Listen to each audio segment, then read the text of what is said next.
All right, hello everybody. Welcome, welcome. Hope you're all having an excellent Halloween. Tonight we have a return to this cube. We tried to jump in earlier, had some problems, and we're going to check out the spookiest thing possible. An auto-drafted deck. Um, Afterwards, we're gonna do an actual draft, but um, yeah. Uh, so you didn't miss anything if you're watching this and don't have context for what's going on. There was a previous attempt to play this cube that was interrupted, but the cube, the client will still pick cards for you automatically because there are 7 other people drafting. It has to keep things rolling.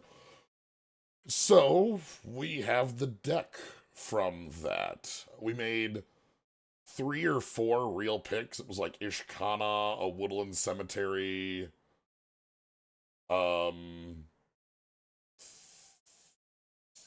Raven Inspector, and a Markov. Something like that. Everything else was auto picked. So we're going to check it out, give the deck a run, obviously, but I don't know if we'll do the full 3 with it. Then we're going to do an actual draft. So, yeah, that's today's plans. Yeah. So,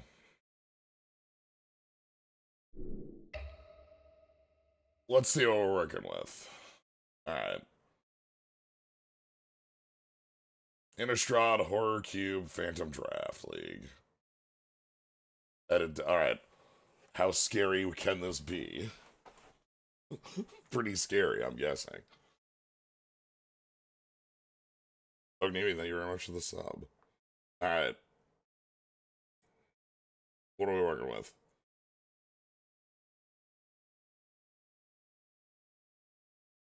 Uh, uh, uh,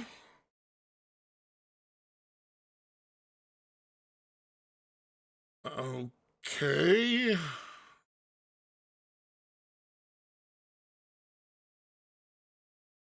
Let's put all our multicolored stuff in one pile so we can see what we actually have. Hey, Huntmaster. Okay, okay. Royal Creeper's actually good. Um, hmm. Okay.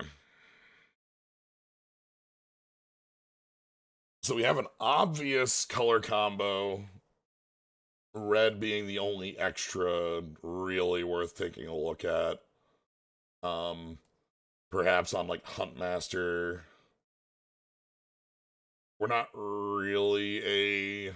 Well, actually, I don't. I'd have to count if we're like a deck that cares about spells. Magma Opus also is like splashable.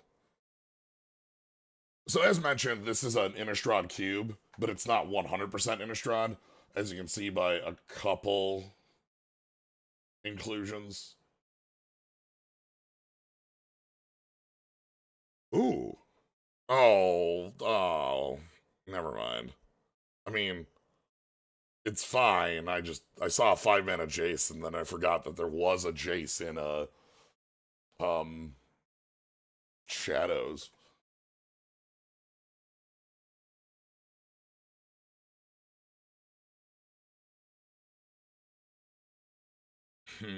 Okay. Well, let's find. Okay. So let's start here. We're going to be doing blue and green, and this is like a 2/2 mana dork that also casts flashback spells better, and also can like get our flashback cards back. The one that the very powerful limited Jace is also the 5. Yeah, that's the one that Memory Adept is the same mana cost. Okay, what do we got? Spirits. Okay. Investigate, then double it. Okay, so this is like the most mana-intensive card draw you've ever seen in your life. I'm gonna go ahead and put away some cards. I mean, whoop, whoop. These cards are gone. This is the accidental auto draft. The stream has been up for a whole 3 minutes, I believe. 5 minutes. Yes. Also, oh, if I drafted something this bad, I would oh boy. I'd be damn. I don't know what this deck is doing. Alright, an Invisible Stalker. Rattle Chains? Okay. So we have rattle. Okay, let's check what we have for spirit stuff. I'm gonna put the spirit stuff over here. We basically have to like redraft the whole deck here, right? Like Snapcaster, Thing in the Ice. Okay, so we have like a spell liker theme.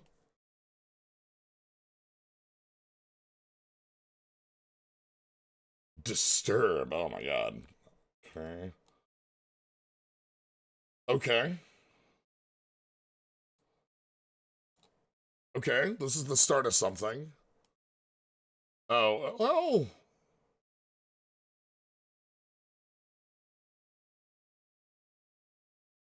Might as well be sealed. Yeah. Okay, so this is the entirety of our Geists. I guess there's this one here too. Syncopate will make it in. Crush of Tentacles. What the hell is this? What?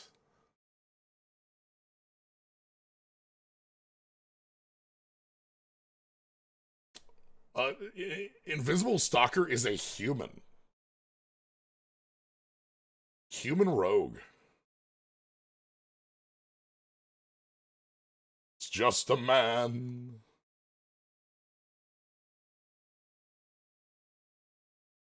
Okay. Surge. Jace is fine. Docent is also gonna be good. I don't know if we're like committing to this weird oh,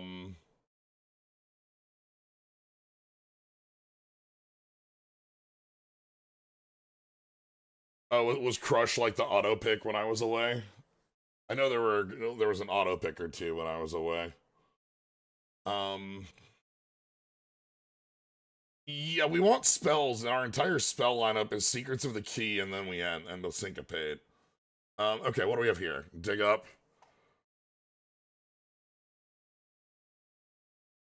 You found it. Traverse the Uvenwald, which is the same.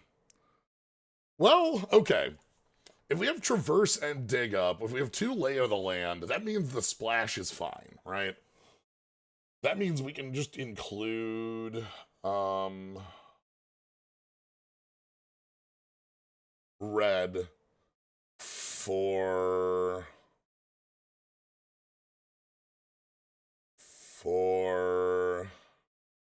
got another spell like her. I'm not including red for a double red card.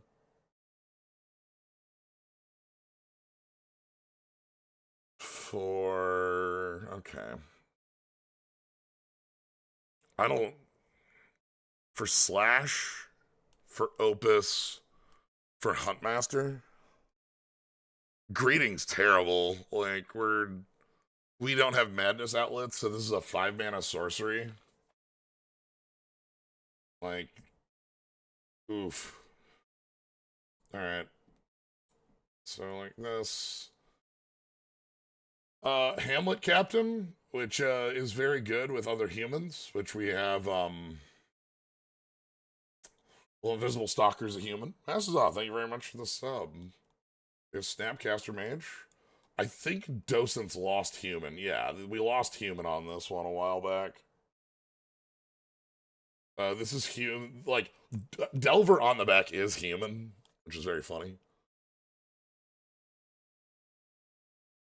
Okay, Cemetery Prowler.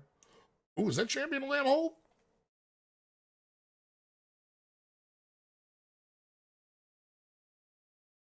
Hmm. Was this a very fast draft format? No, this was an auto draft from a week ago. Uh, this deck was the Robo draft. I picked uh like 4 cards out of this.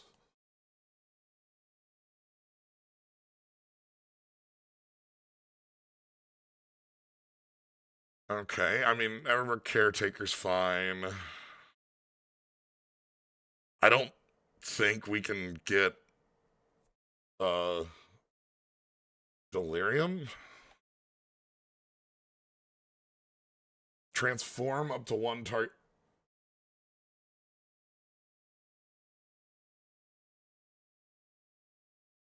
Does this card work? Let me rephrase that. Um, Innistrad as a full, like, Innistrad, Shadows over Innistrad, Crimson Vow, is a really awkward, weird format because we have Werewolf, and then we also have Daybound, Nightbound Werewolf.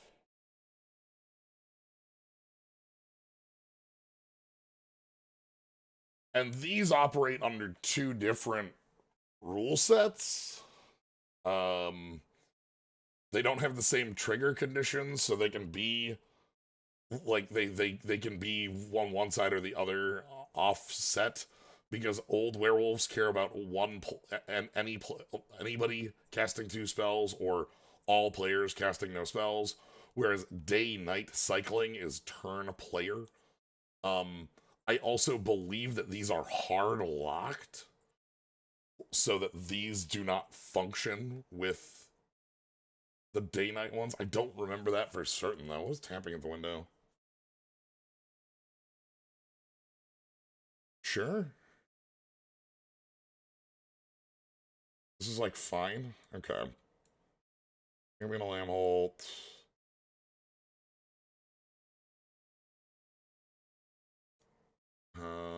Magma Opus.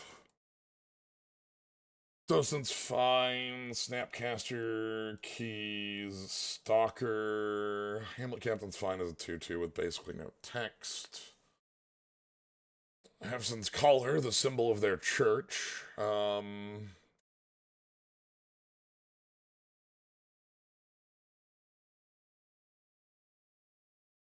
The Spirit package is probably fine. It's a journal.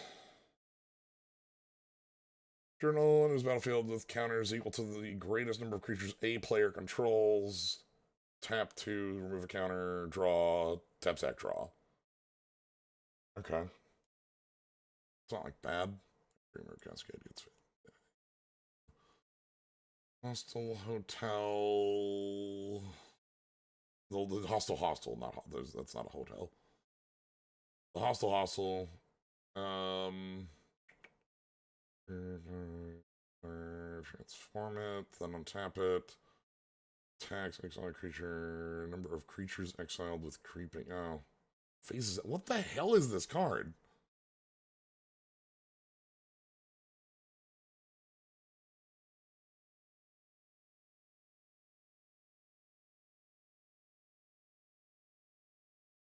Okay, so sack 3 creatures to flip it.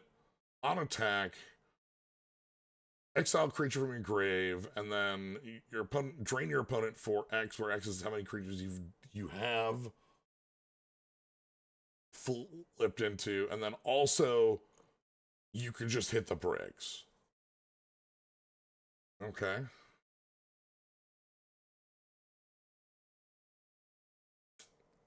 I don't know that Ishkana will ever have Delirium. I can just like play Woodland Cemetery or something like that to be able to have the black. Cage Breakers, I remember being good. Yeah, like this is like if you attack with it, you kind of crush over. Let's actually sort this. I've just been throwing cards in here kind of willy nilly.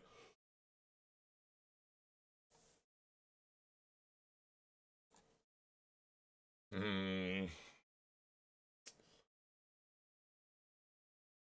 Manor Gargoyle kind of sucks.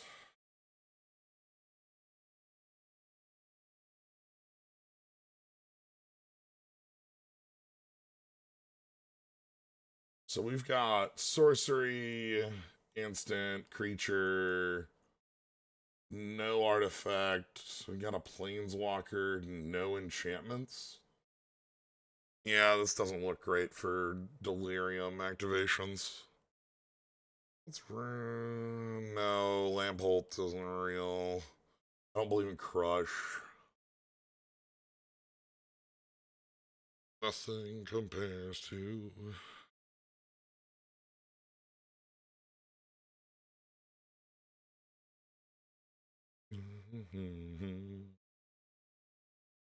Crush. Crush. Um.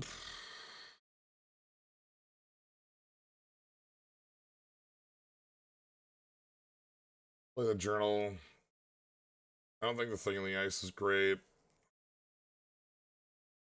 I think it's like bad, but I don't think it's great.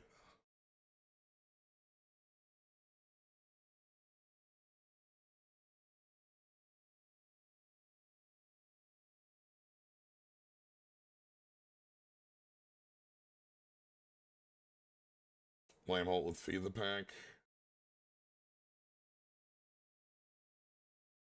Sadly, you can't sack the token to make 2 tokens. You need to like actually keep throwing things. I don't think there's so many synergies in this. It's synergistic in that the cards think they're synergistic. Yeah, you know, Hamlet Captain with our 1, 2, 3, 4, 2 of these flip and maybe some tokens. No.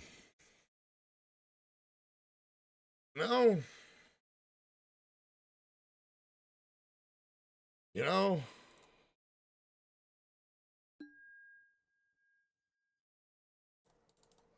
we're on 1 mountain because we're playing 2 copies of Dig Up and 1 copy of Root Coil Creeper. And that's probably enough. I know we have 3 cards, but one of them's playable anyways off of things. If we can get, we could probably play 1 more red source. 3 seems way too much with the traverse and the dig up in the deck. Yeah, if we could sack like the back half of the hostile. Also, I don't know if we can fit the hostile in here. Hostile seems so slow.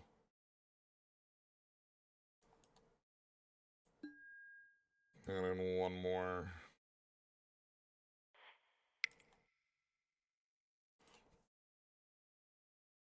Yeah, when we're 3 colors and we don't actually have like anything super real, let's go O3 Dream. I don't think this one's making it to 3 matches.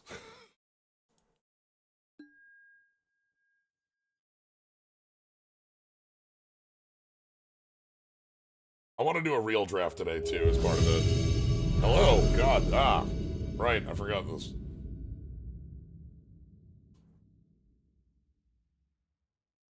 But yeah, I want to do like a real draft tonight as well. So this deck is likely not going to be. Well, okay. This hand's fine. Dig Up finds the blue. We can play Observer. Observer lets us go tap at the window and Rattle Chains in the same turn. Magma Opus is something we can build up to, perhaps.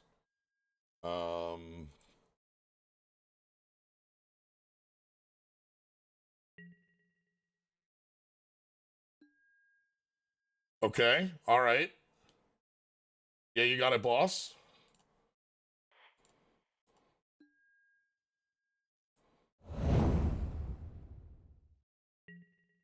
Sure. I think I'm gonna pass on the Unblinking Observer now.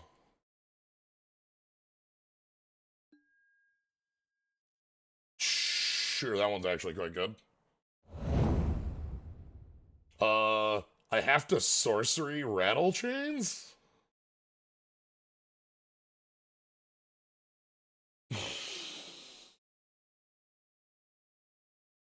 Yeah, I have to sorcery Rattle Chains.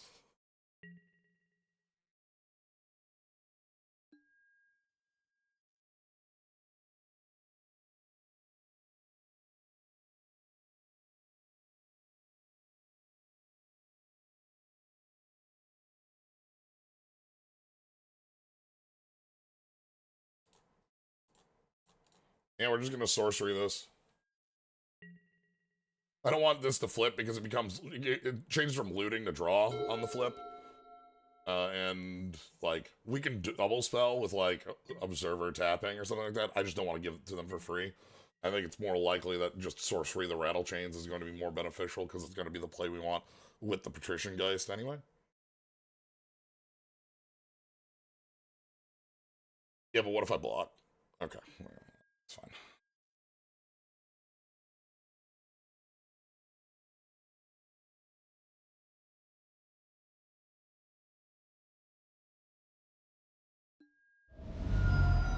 Okay.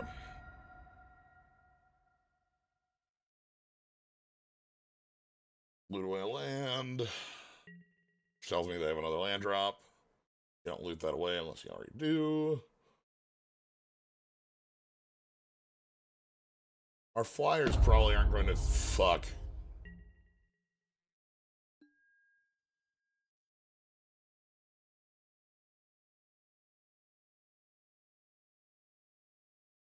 Good news, we drew the removal spell.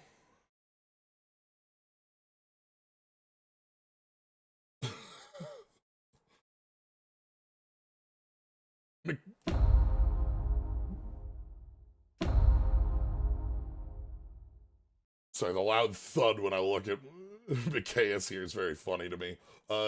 This card can't stick in play. I'm willing to blast it just to get this off the damn table. Like, if that exists, they're able to continuously pump their... This is the random deck.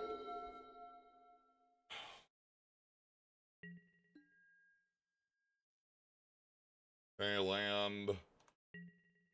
Sure. Do you want to get this Patrician Geist down? If I draw a fourth land, I'll probably play 2/2s, though. They've got the Stowaway still.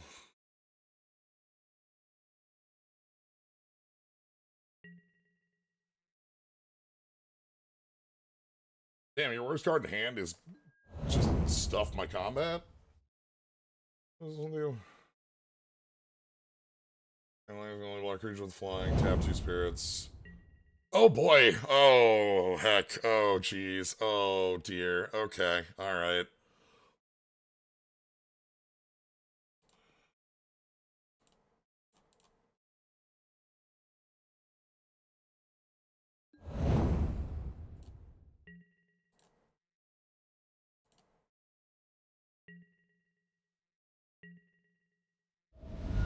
Okay. So our opponent has the spirits cards.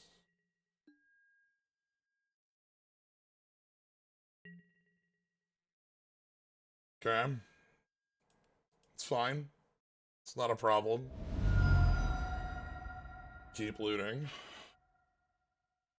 What's the disturb on this? Enchant player. Does they loses the game?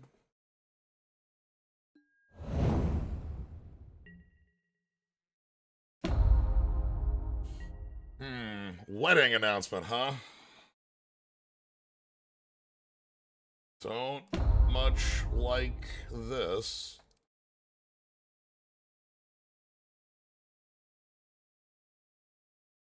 So they drew off that, right? Yeah, detect 2 creatures draw. We can go play Cemetery Prowler.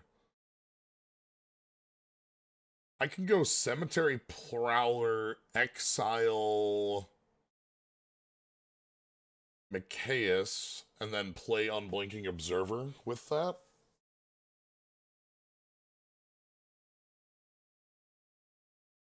That gets us a continued board presence.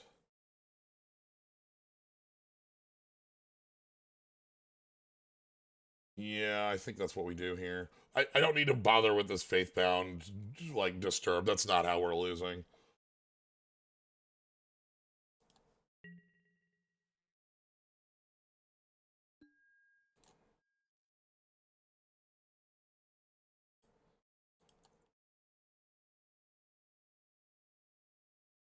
We can get them low enough for Magma Opus to kill. That'd be nice. Right now, Magma Opus is almost a, like... It's not a board clear, but it's pretty close to it, or just, you know.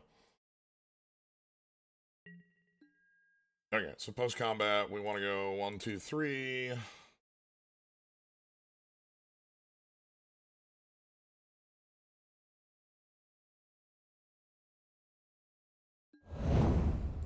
This is going to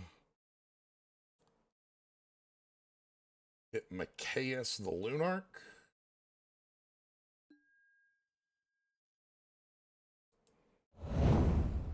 And then we're going to go Unblinking Observer for 1. We can get rid of an instant to make Magma Opus a 7. That's doable. We can get rid of a sorcery to make tapping 1. And 1 on the back, too. Because of Patrician Geist. Spells cost 1 less. From Grave. Okay. So, yeah. We obviously have some issues here, but we're not, like, in a terrible way, mind you.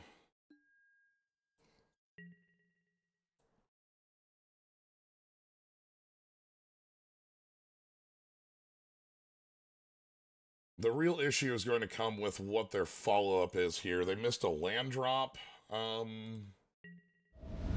with their cycling, which means their cards are quite good. Actually, no, they haven't. Have they missed a land drop? This is turn 6, yeah.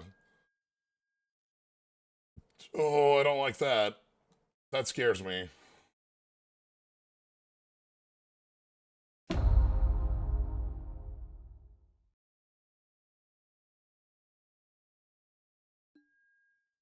Hmm.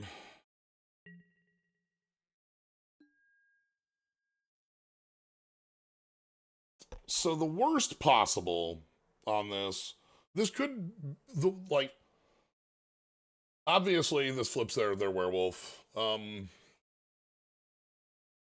worst possible, the thing they could play that would just stuff us is Archangel Avacyn.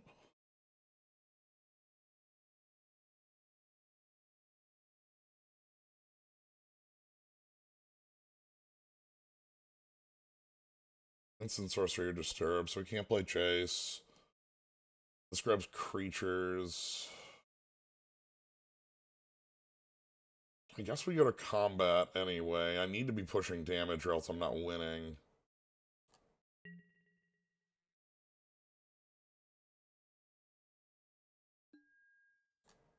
I believe they have an Avacyn here, though. I'm just not sure how I could play around it.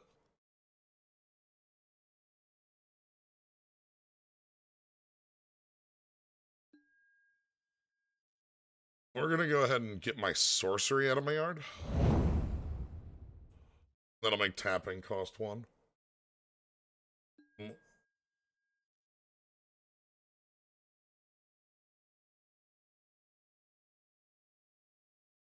Does that work?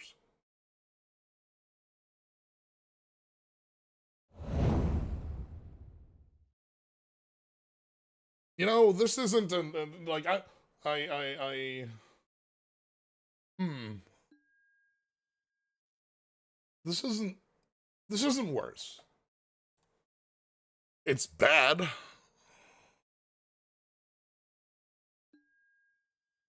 Are you ever not stuffed by Avacyn? True.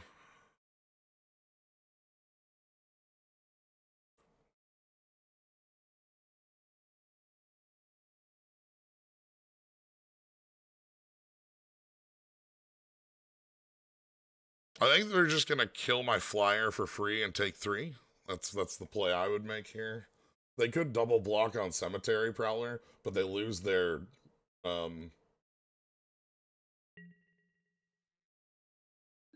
yeah, they lose their Spirit Lord there.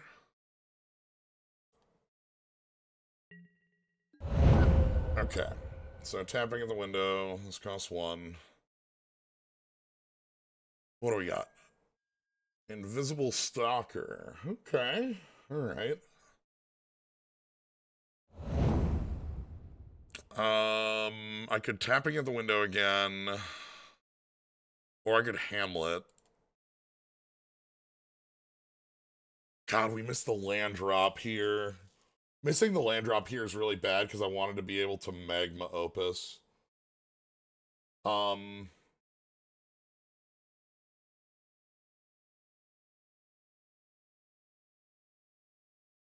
hmm.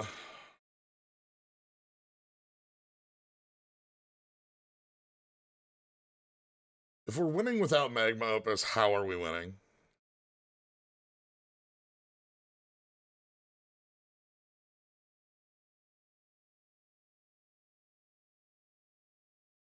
Jace, bounce, all out?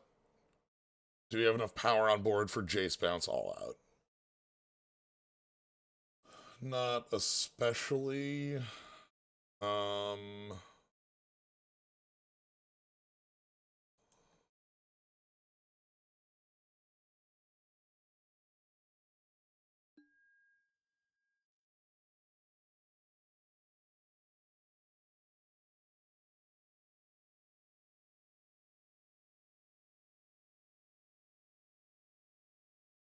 hmm.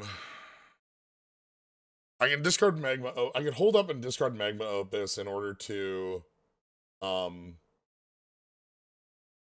be able to play Jace for certain next turn off the treasure token. But for that to work, we need our opponent to like full fade the turn. I think that's how we win though. Opponent at 9. We have 9 power in play. That's the win condition is they go too far into trying to kill me.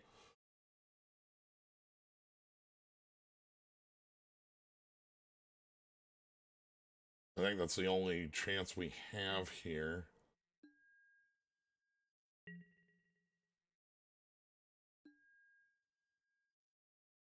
Interesting. Okay.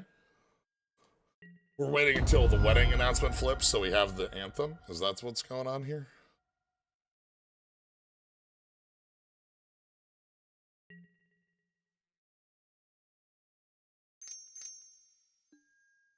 Thing in the ice, sure, that's defense.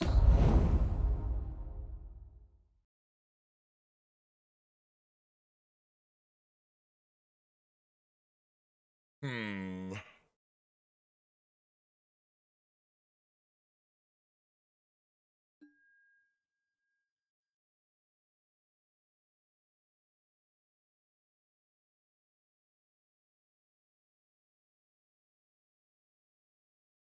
Five, six. 5, 6. We need +2 on this. Can I afford to not cast Magma Opus here? If there's an anthem, I'm taking 8 in the air. I believe I need to wait on the and try to win with the Magma Opus. Is that what we're doing? Jace isn't enough to win here.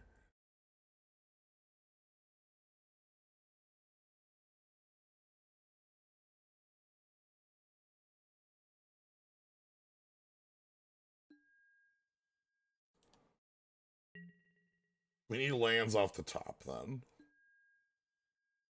That's like not a land off the top. That doesn't do anything. That's 6 days late, $3 short. Okay, Root Coil Creeper is like a land. Not dissimilar to a land.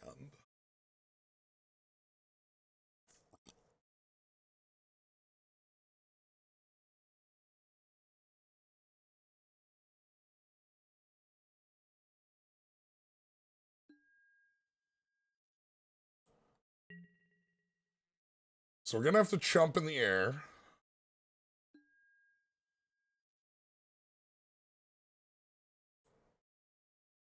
Oh, you could have killed me.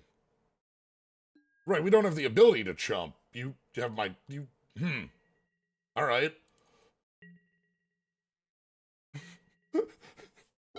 You had me.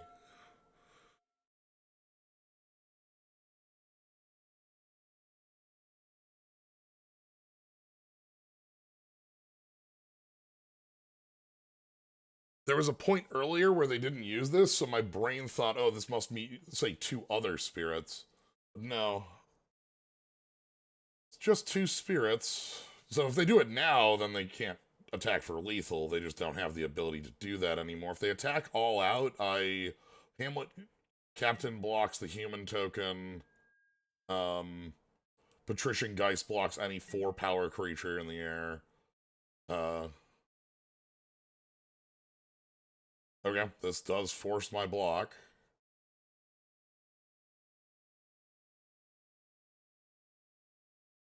I don't know that Magma Opus is going to be enough to save me, but it's the only thing we have that's anywhere close to a plan right now, so it's kind of what we're doing.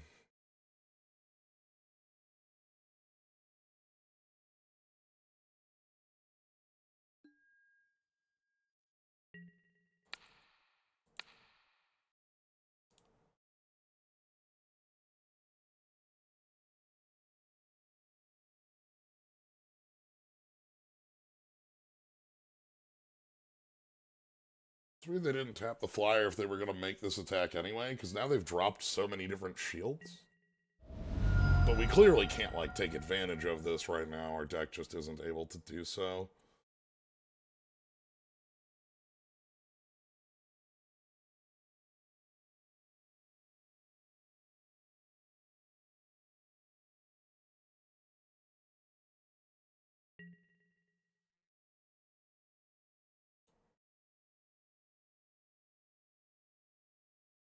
If they tap out, I get Syncopate for 1. That'd be best case right now.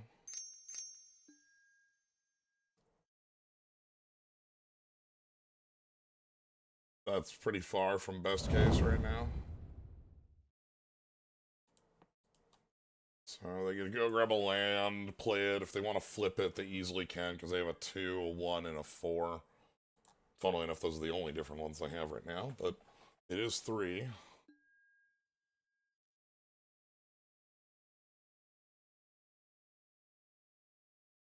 Oh yeah, my Prowler would make it. I could syncopate for 2.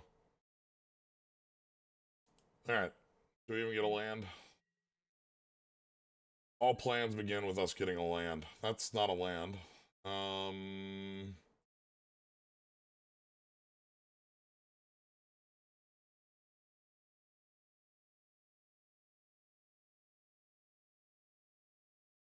Yeah, it's not a land. I think we can burn out the game another turn or 2 here, but now there's not any movement that's gonna get us back into it. Okay.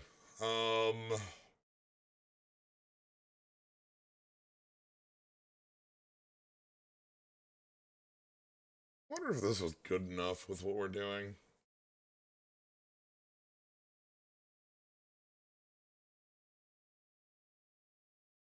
Like, we have enough 1s and 2s where it would be like a 7-mana turn to do that, to be like, play a dig up or play a 2 and then do that.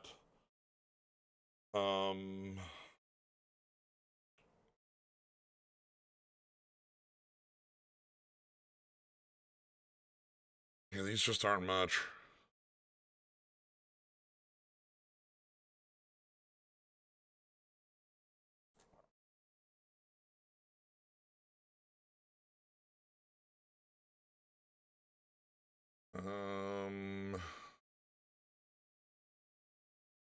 I'm just not sure that I care about this. No. Let's just roll it.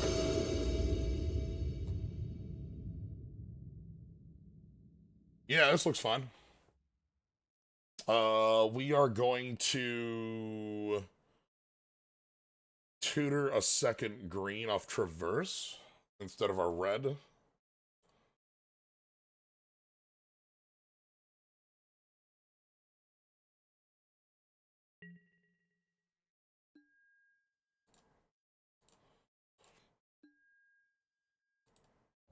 Like, it sucks to have to do, but we want to be able to play that champion. You can hold off on champion a Lambholt for a turn, or I'm sorry, on Hamlet Captain for a turn, but I think it's just going to be best to try to go forward here.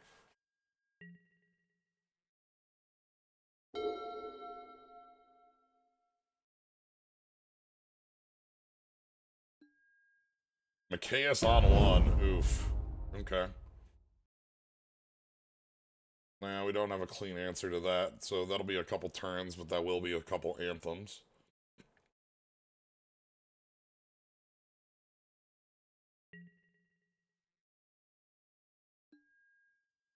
Okay, from here, creatures are fine because they get us more counters on Champion Lambholt. Um,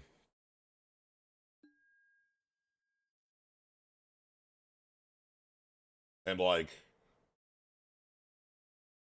one thing that's important to note is reading Champion Lambholt's actual text, which is creatures with less power than it can't block creatures control. Not can't block it, just can't block.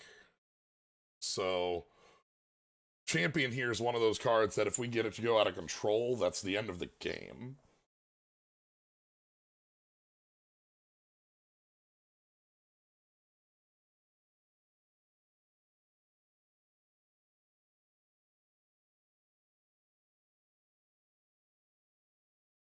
And we have a Hamlet Captain who's going to be able to pump up, on each attack, and then any creatures we play, obviously, are +1/+1 counters whenever a creature can control enters battlefield. You know, +1/+1 counter, so. My hope here would be they play the Flying Spirit that is, like, tapping. That 2/2 that's, like, flying, tap 2 spirits, tap target creature. Actually, that might, I don't know that I'd like to see that out of them, but, like, I want to see something that can't block in combat right now. I don't want combat threats coming up yet.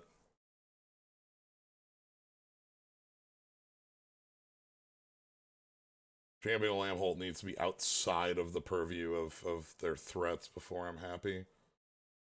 Cage Breakers could win. Obviously, if we can get some bodies in the yard.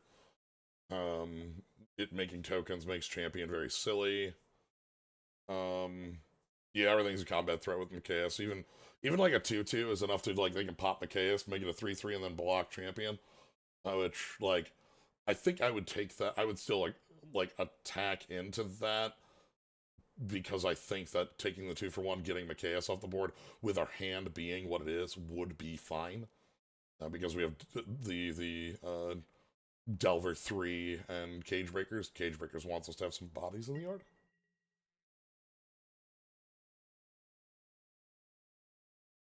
If they want to be wild, they can attack me for 1.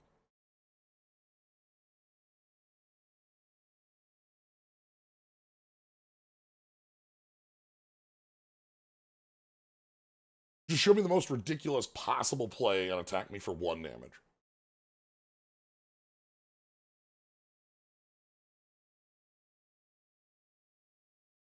I'd like to draw a 5th land or a 2-drop. The 2-drop being a creature.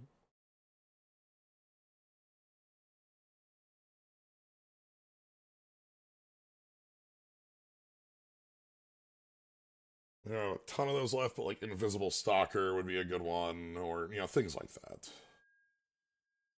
Yeah, you want to go to combat, be my guest. Come on in. Water's fine.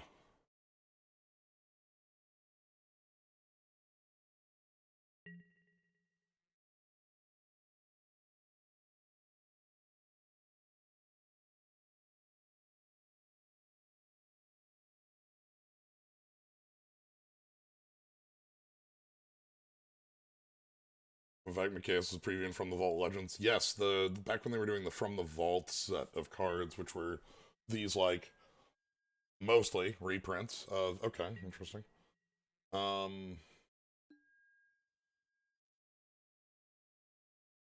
Sure.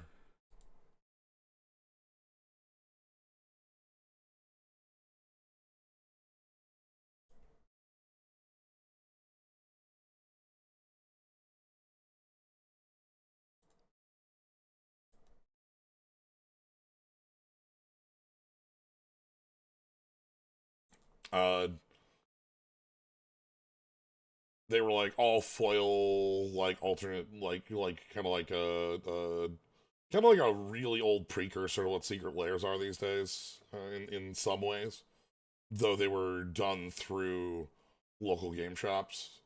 Um, they had a couple of them that were like different themed uh, band cards, artifacts, legends. They were nifty.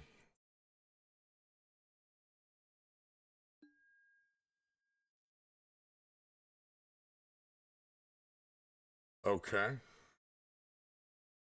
That's really bad, actually. I can no longer go to combat.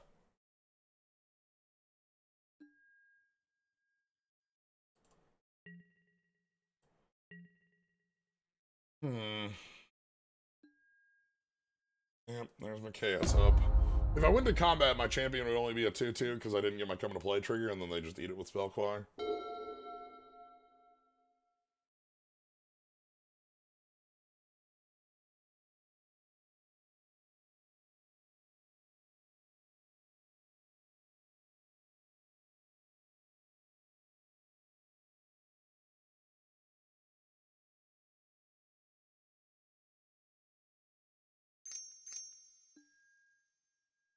Yep, okay. Hey, our opponent is like spirits but real, you know?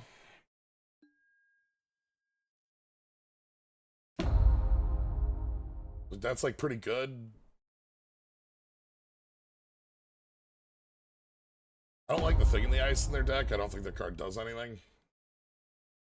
This is just an 0-4 defender, which seems to have no text, and even if it had text, it seems backwards to what the deck wants to do. I mean, obviously a 7-8, like, bouncing things is fine or whatever, but, like, it's not really what you want to be doing.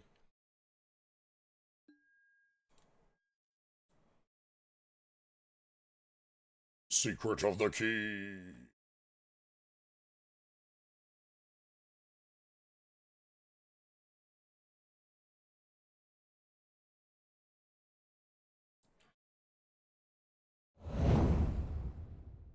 The plot for Midnight Hunt and Crimson Vow, outside of the wedding part, which I thought was really fun, uh, is, like, very forgettable.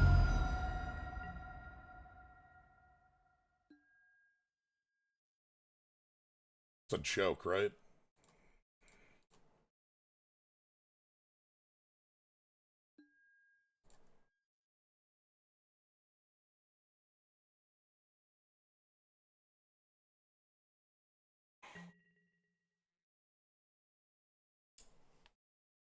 Sadly, here we've also been shown that it is still,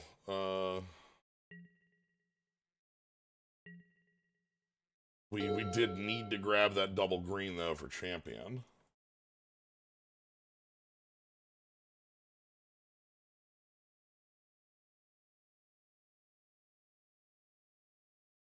Did did you not, Mikhails?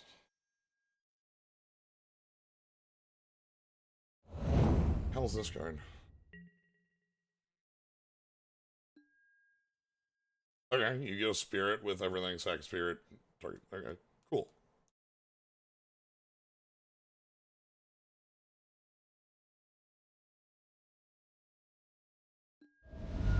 Alright, we're gonna make a cool flying attacker here.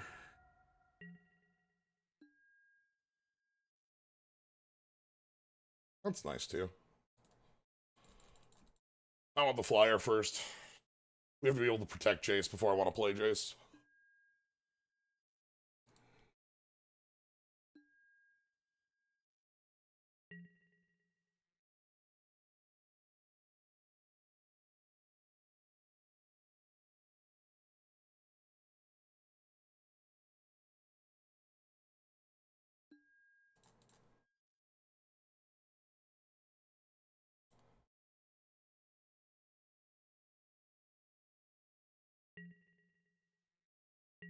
Alright, let's get some damage in. We still can take this. Like, this is still a game that's winnable. Champion Lambholt's a wildly strong magic card. Okay, that's bad. Hanged Executioner does just have, like, sack exile target creature for 4. Luckily, they don't have 4 right now. They have 3.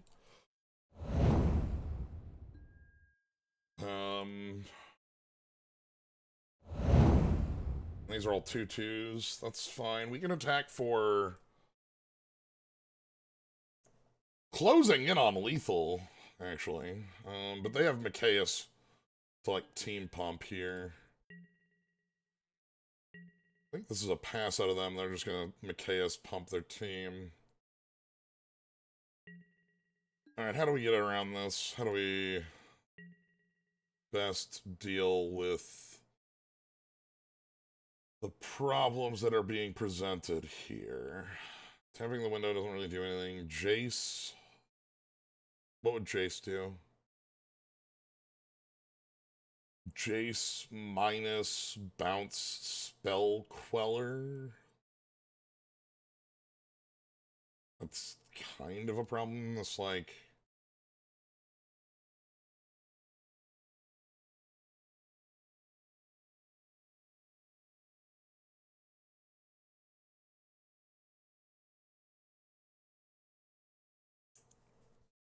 I feel like Jace has to be the play here. I'm just figuring out how.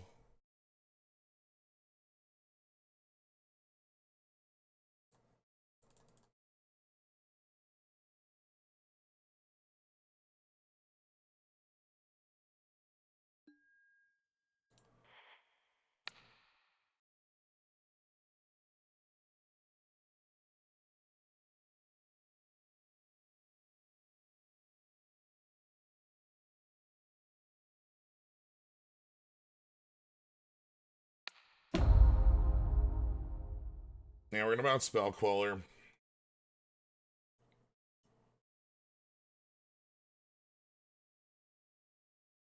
So they have 2 Mikaeus activations, which means they can attack me for 4/4/4/3, which is my life total.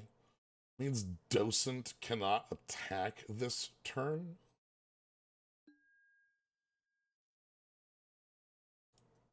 That's fine.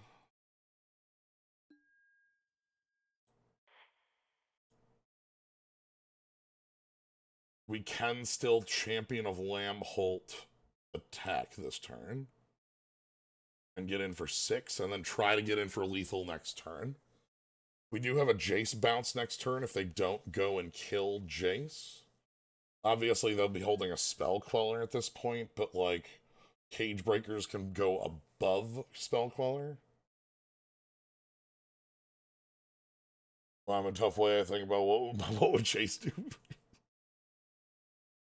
What would Jace do, indeed?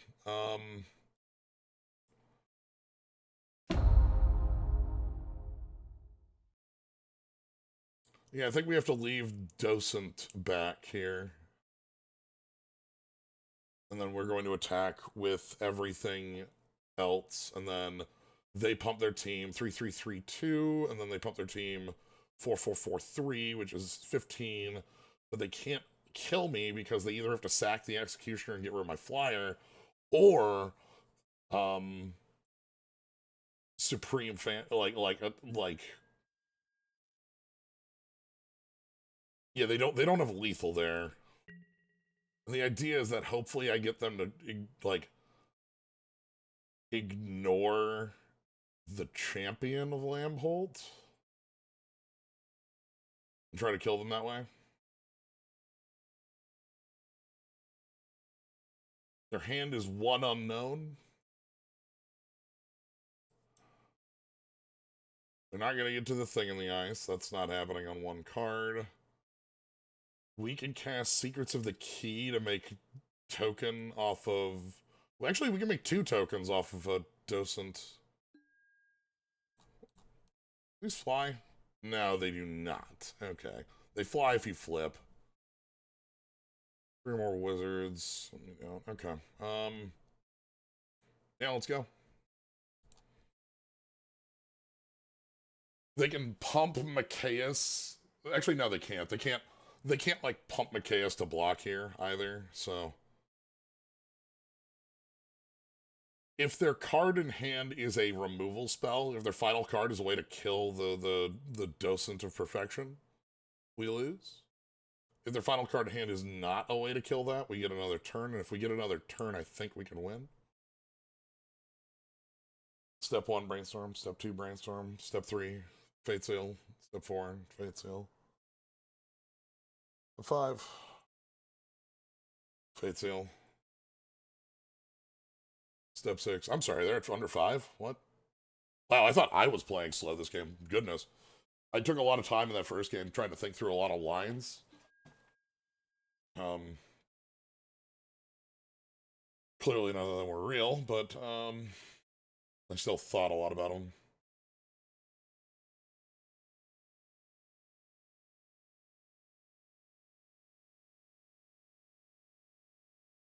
I think they can beat me if they correctly identify that the champion needs to be removed by Hanged Executioner. That's a 100% has to. If they don't do that, I believe they lose the game. Because I just attack for lethal next turn with my, 5+2.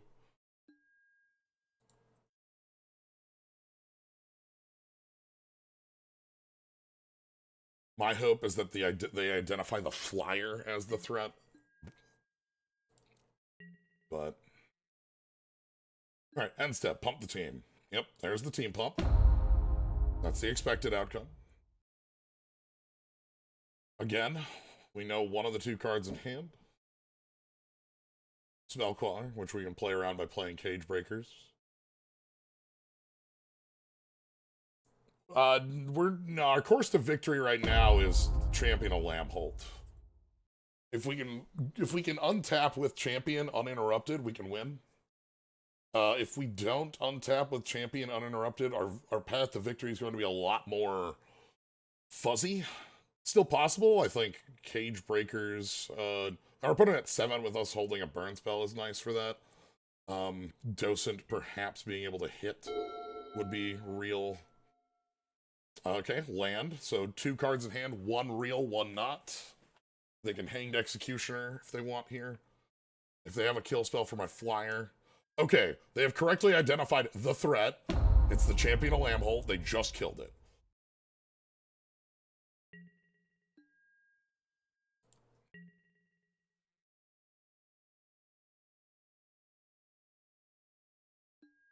Attack with spirit tokens. Where are these at? At Jace?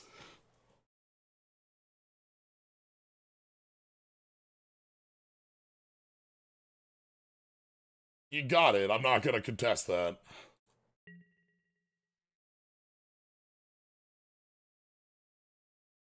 That's fine. Yeah, Jace can minus to kill the tokens, so, like, that is something that needs to happen. I can't contest it because they can pump Mikaeus. Okay. What do we got? Journal?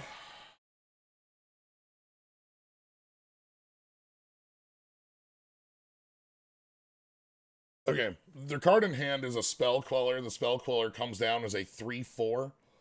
The 3/4 has the text, it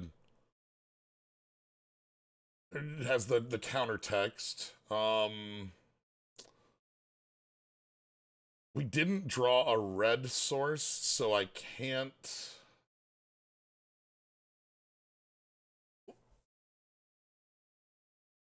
They can kill me in the air. They can go 5/5/4.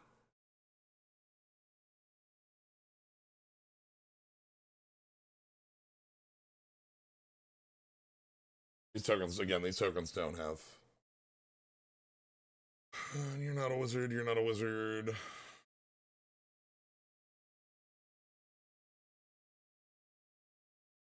Okay. How do we win then from here?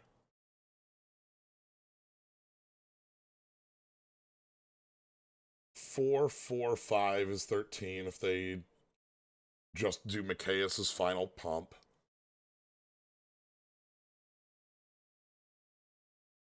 I could draw red off the journal. If I draw a red source off the journal, then we hit them with docent and they die because they get burned down.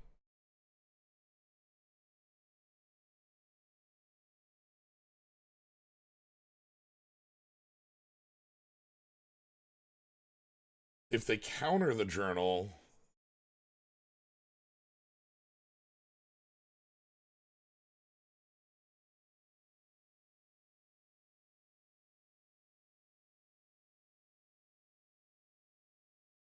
they can't get 3 spells.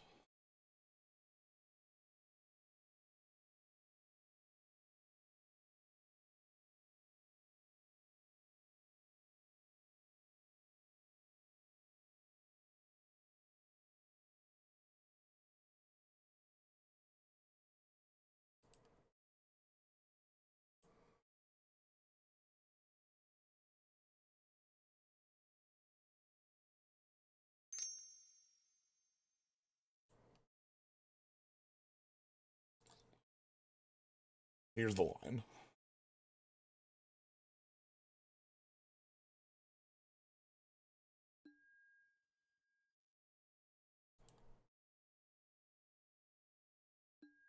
Spell Queller, yep. Okay. That was what I wanted here, was Spell Queller used.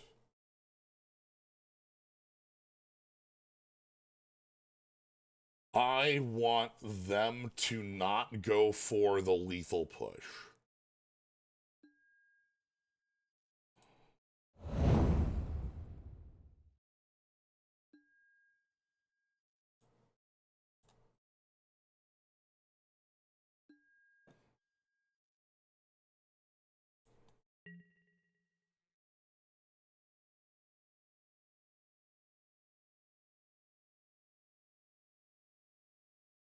If we get one more turn out of them, I think we can win.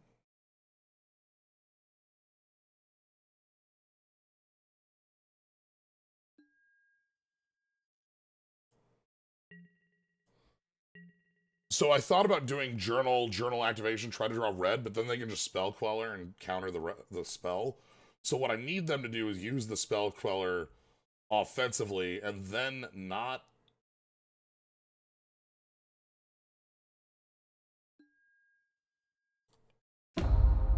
not go for the kill here. Because the reason that going for the kill here, well, they might have to go for the kill because of the clock. Shit. I might not be able to talk them out of going for the kill.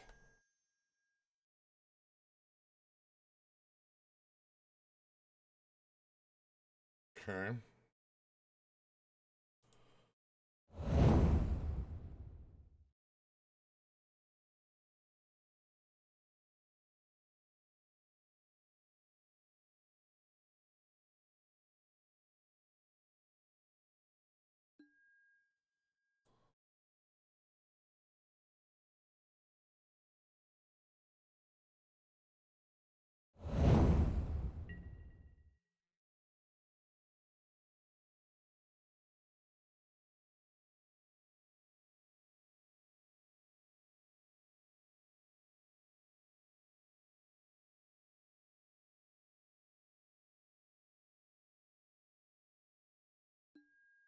Um. uh, Flinch.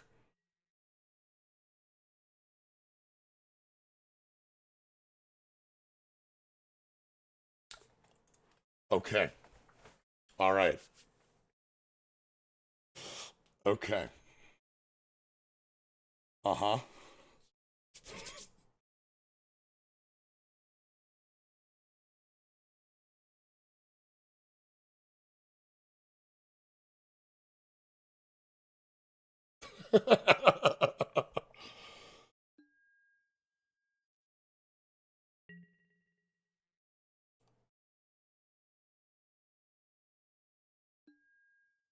Yep.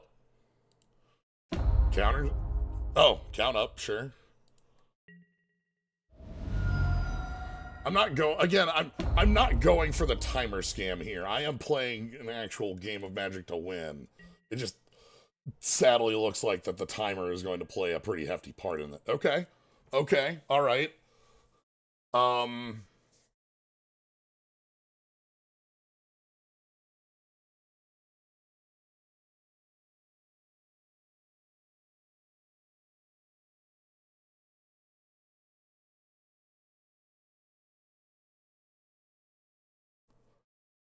that is the card.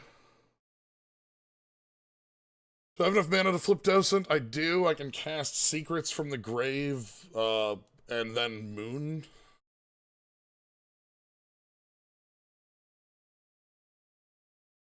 Can we shoot the Lord? The Lord has 5 toughness. That's not dying.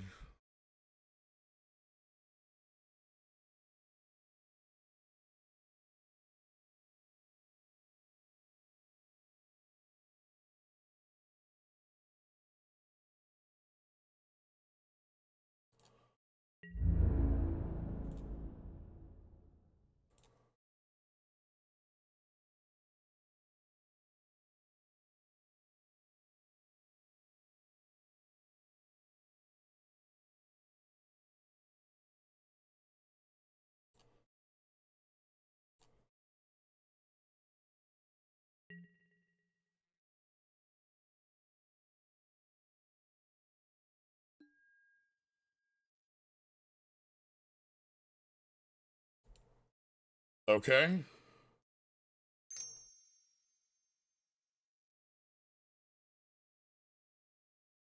Make a wizard.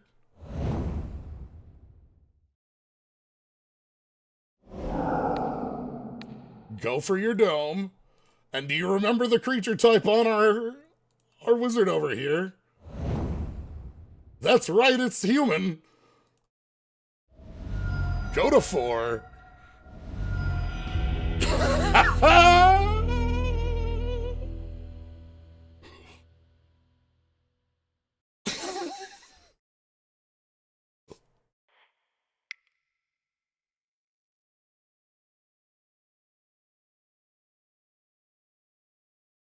I love playing games like that.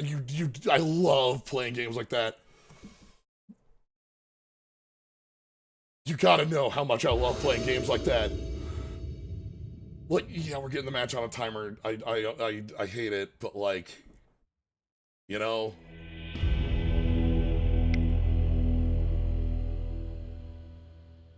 that's that's how I play. Like, that's how I have to play. So yeah, the tokens are human. So Hamlet Captain was +1. So the 3 power flyer became a 4 power flyer. All they needed to do was chump block that, and they would have like not died to that. This deck has 1 win.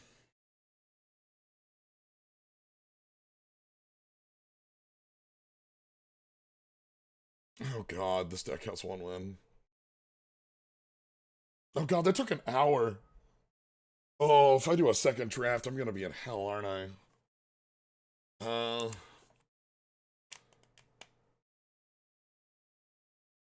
still, it's probably what I want to be doing. I can do the second draft, or I can just play out the rest of this. Those are, I think, my options. Oh, 3 Dream is dead. I, I'm stunned at that, at pulling that win out. That felt really nice on a deck this bad.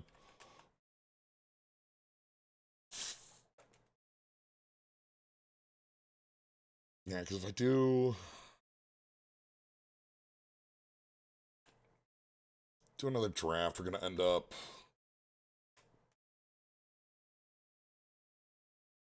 It's probably better to just start another draft now. We probably get done by like 10. Yeah.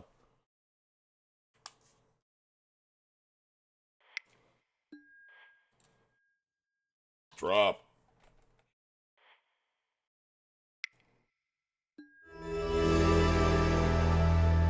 Give me my 50 play points. Thanks. I'll take the 1-0 leave.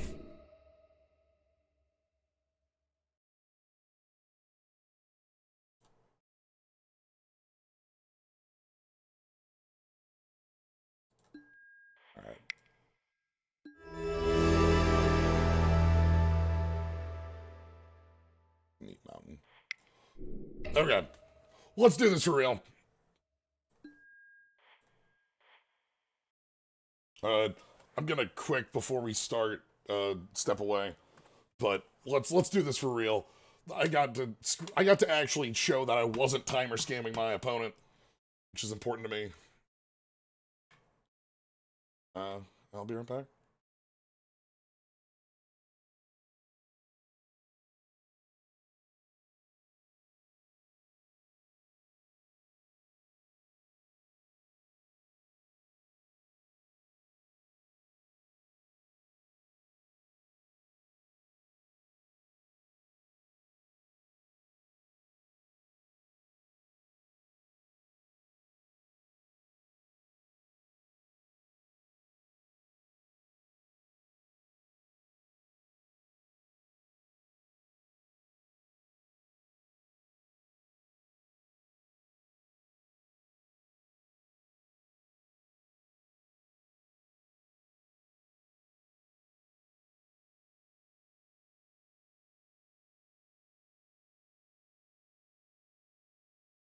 All right, folks, let's make it happen. Let's see if we can like build a deck that has like synergies. Oh god damn it! I guess that's what I get for stepping away. Oh, hope you're all having a good Halloween. I know I am.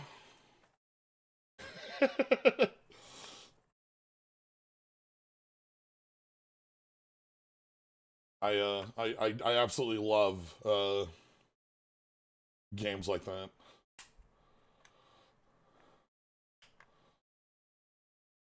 Oh no, cold, waiting for trick-or-treaters.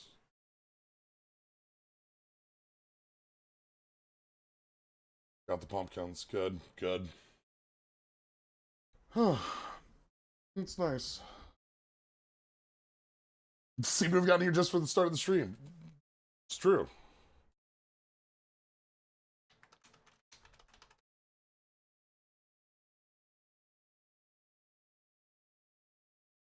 $990 pieces of candy.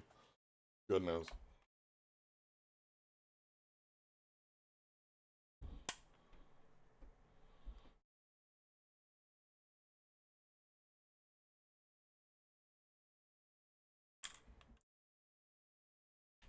I think that game, that build, that deck was worth doing the one match with.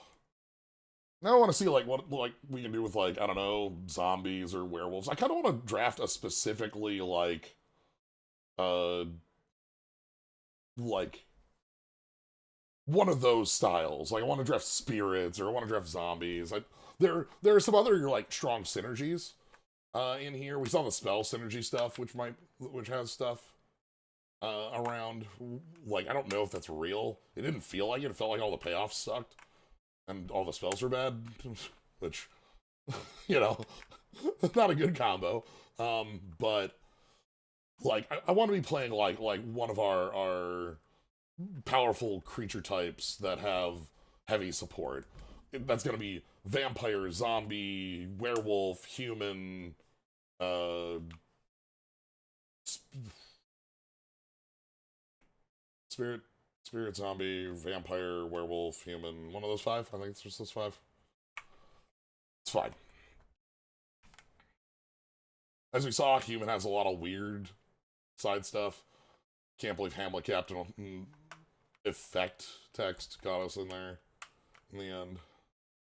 In our non-really human deck. Hamlet Captain's a very strong card, obviously. But, you know.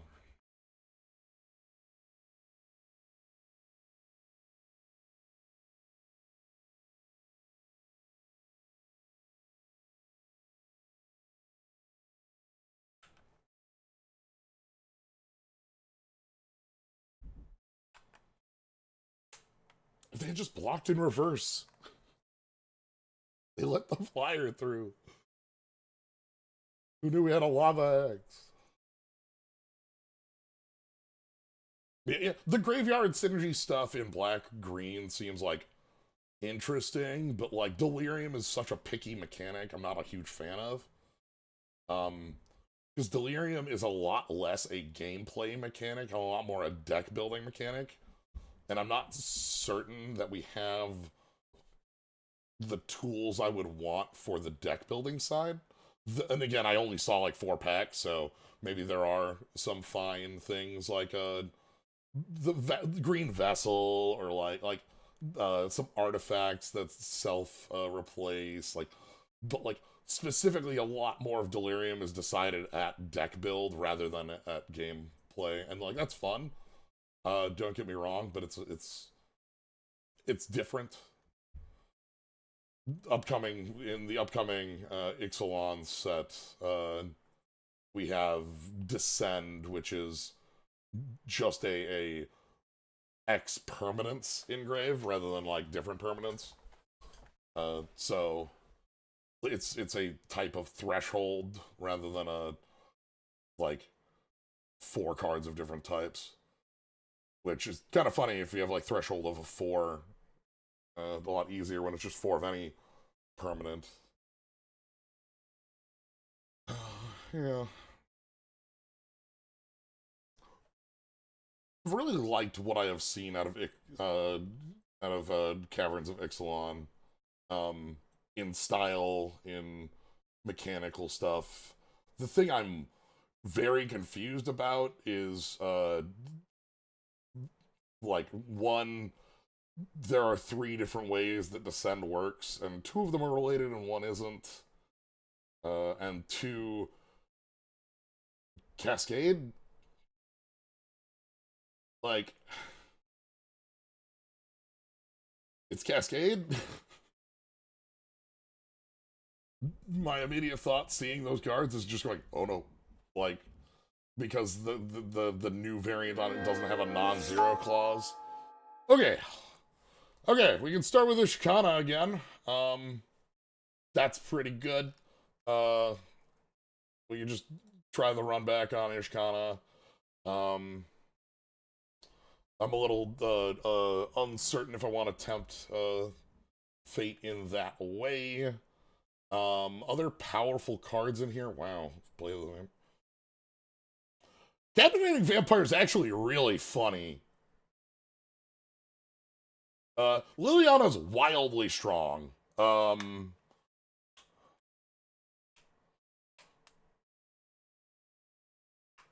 Like, Liliana is, like, token making, card draw, a lot of, like, ability to get things off the board. Just a really, really strong card. I'm tempted on the Captivating Vampire if we could go into, like, heavy vampires, but once you have 5 vampires, you don't need to theft. Like, you're fine. Grave Marshal's also cool. Glory's Rise is neat. Let's try Liliana first and see where that goes. Black seems like a... okay. Hello? Huh.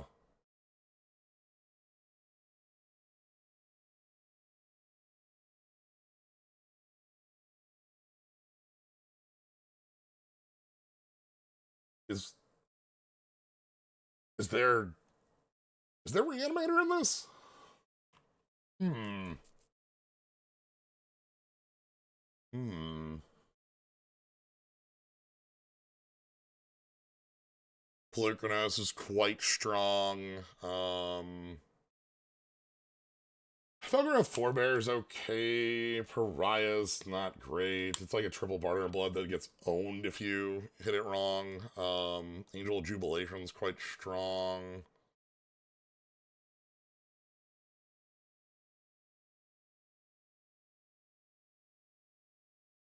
I'm gonna try it. I'm just gonna see. Like, I don't know the full setup of this, but if we can go black with, like, power backing it, I will feel pretty good. Alright, let's take a look. What do we have here? Sigarda, Champion of Light is Human Likers. Markov Baron is very good. Holy fuck, what is this? What? Excuse me?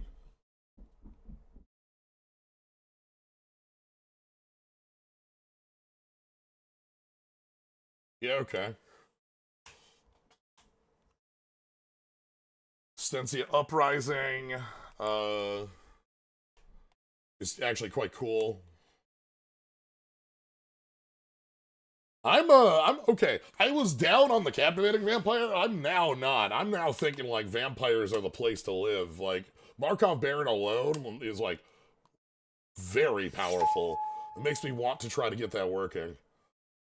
Okay, we've got as far as bits go, we've got target vampire or wizard creature from your graveyard to the battlefield.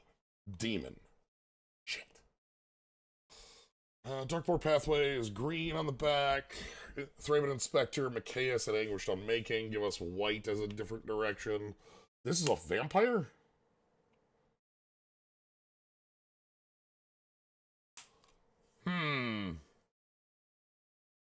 Okay. Alright.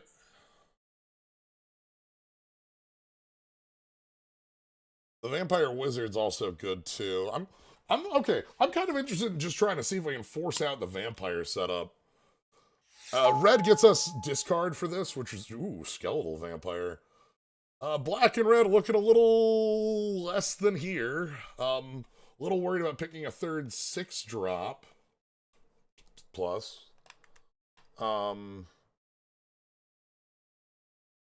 Skeletal Vampire was a all-star way back in its day. I don't think it's super held up at its power level, but it's still a good card. Is it enough? Is there anything else that I would pass over to? I kind of want to pick it to try to force my color out. I guess picking Alchemist Greeting. Alchemist Greeting when we have Madness sounds a lot better. You know, maybe, okay, I'm going to try to get the Madness stuff going. We need the outlets for this, obviously, but, like, I feel like this is doable. Ooh.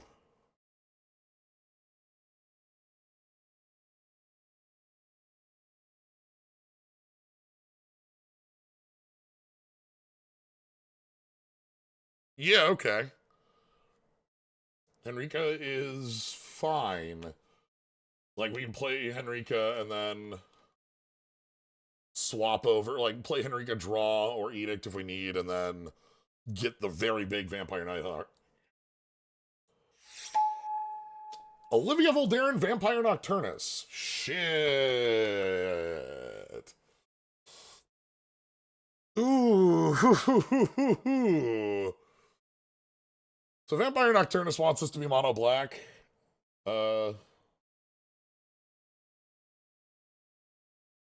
That's kind of the ask that Vampire Nocturnus is going for. Olivia is obviously very strong. Very funny if there's a mirror going on. Huh.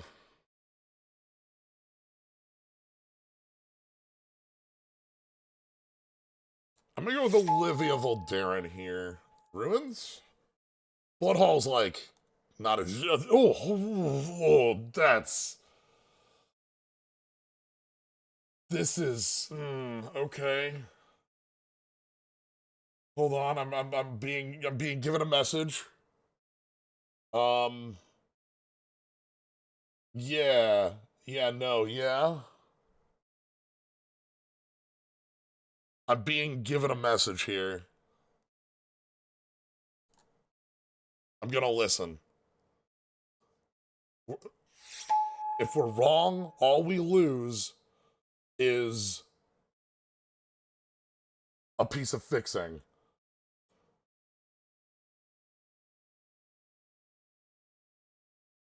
Barry writes his Blight Black, that's true.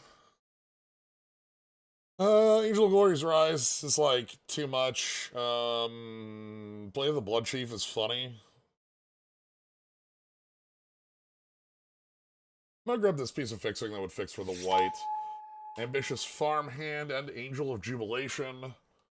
Ambitious Farmhand is quite fine here. The flip is good, and like this gets us a second planes to make Adeline better. Angel doesn't work with our double colors and is a little bit of a hefty color commitment here. What's Revelry do? Opponent has more life than you. Opponent has more creatures than you too. Opponent more cards in hand. Damn, right. If you're losing... No, you're not. Sigarda is Human Likers. Banishing Stroke is Miracle. I'm gonna pass up the Miracle. Micaeus and Thraben Inspector!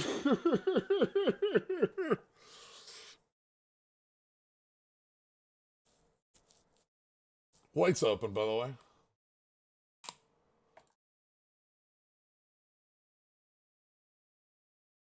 I'm sorry, I'm gonna pick Micaeus over... Thalia's Lancers, grab a legend. And Vault of the Archangel!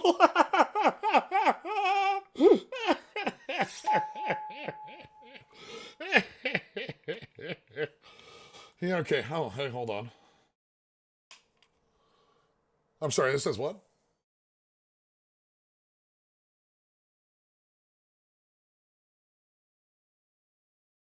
Okay, alright, okay.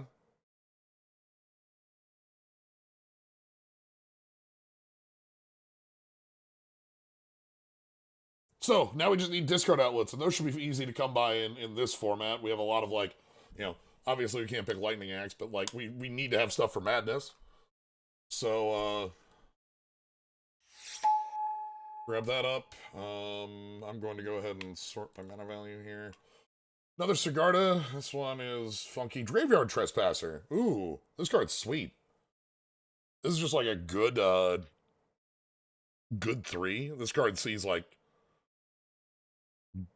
you know, constructed play. Slayer of the Wicked is funny. It's not good, but it's funny.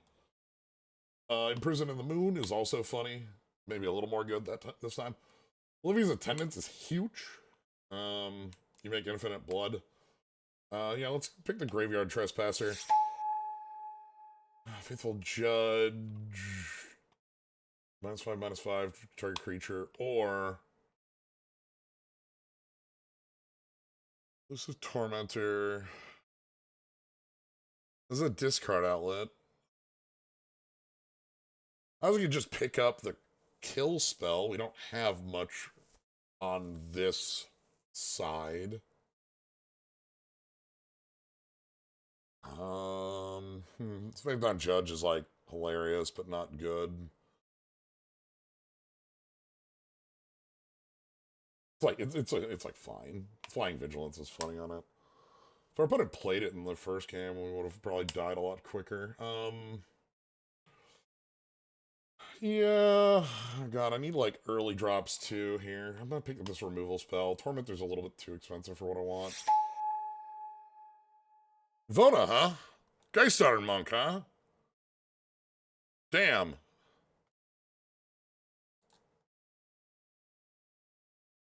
Both these are sweet.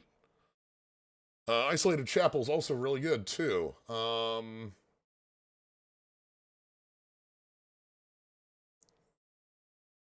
Vona gets a lot better with that Vault of the Archangel. Lets us play pay 7 life tribe. Like,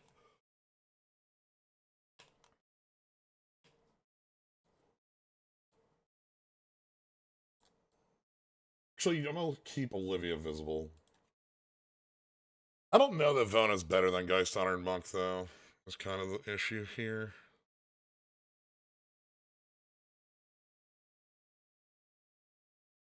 Vona table. Bygone Bishop, Rally the Peasants, Doom Foretold. That's...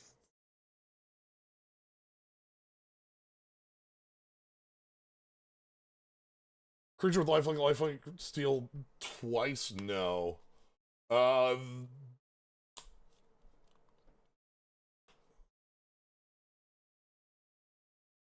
I'm gonna take Bygone Bishop. Doom Foretold just isn't for us. We don't have a lot of token making for that. Bygone Bishop gets us, weirdly enough, they're not, I guess I say token making. We don't have, like, the recursion pieces I want for this. There were some, like, landfall different bits. Sundown Pass to try to play the Olivia. That's also not a bad idea. I'm taking this back on Bishop because I think it's a good card. Devout Lightcaster? Oh, you're funny. Well, you're very funny.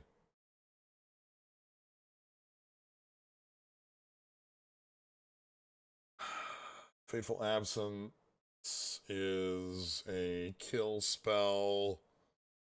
So Devout Lightcaster is a joke that we can't play because it's not a May. Traveler's Amulet is real. Keith is also real. Like that. We're not playing Delirium stuff. Desecration Demon. Ooh, Thraben Doomsayer. Thraben Doomsayer is real. Desecration Demon isn't.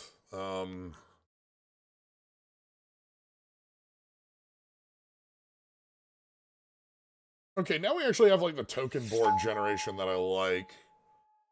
Drumcard Captain, Olivia 6. Comes day or night, top 4, creature 3 or less. What does Lantern Flare do?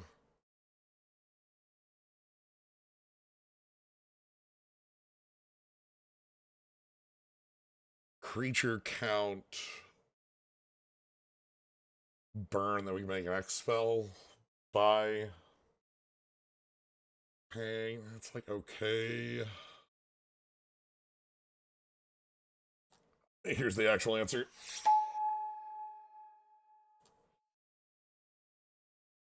Did you know this is reanimation? All right, Selfless Spirit's a 2. It's a very powerful 2. Gets things rolling. Westvale Abbey would also be good in this deck. But, like, if we're going to play a third color, we're going to need to work with that. Cleansing Ray is something I can sideboard. It's not good. Judge, I'm fine with. Isolated Chapel made it back around. That's good. Doom Foretold, maybe a little bit more playable in this deck. Devout Lightcaster, a sideboard card, of Desecration Demon. Alright. Move those to the board, and let's start building 3. I do want to find a fetchable card for this. If we can find a Blood Crypt, I think we saw Sacred Foundry go around, so that's not going to be available. But, God, even if it was like... Yeah, you're right, we didn't get Vona back. There's somebody else in black-white at the table. We also don't have discard outlets yet, which is weird. Expect more of those in black in this set, but, like... Marsh Flats, okay, Marsh Flats. Ooh. Okay, Marsh Flats, Hero's Downfall, Intrepid Adversary, Devotion, Travel Prep below the cut.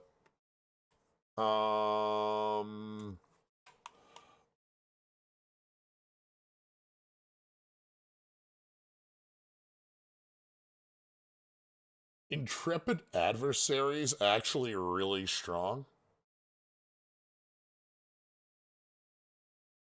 Like, this is like multiple anthems based on the kicker. It's also like a 3-1 lifelink if that's all we want out of it. Marsh Flats, obviously very good for our fixing, but I'm not hurting up for that. I'm hurting for the Olivia fixing, though this does help with that if we find a way to get that. Kind of want to get some more early drops in the deck, and Intrepid Adversary is one of those. Prismatic Vista, you're good. Messenger, ooh, Legion Lieutenant, hello.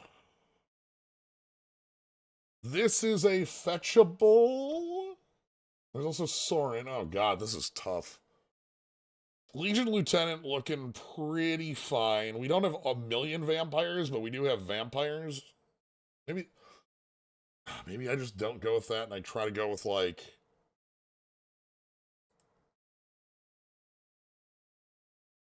Prismatic Vista. There's a lot in this pack I'd be fine getting back. Legion Lieutenant, even Jarl's Messenger, Sorin, Cloistered Youth, Xander Lounge. So I'm going to grab the fixing piece out of here. Funnily enough, Xander's Lounge, I was thinking about it, doesn't work because our fetch grabs...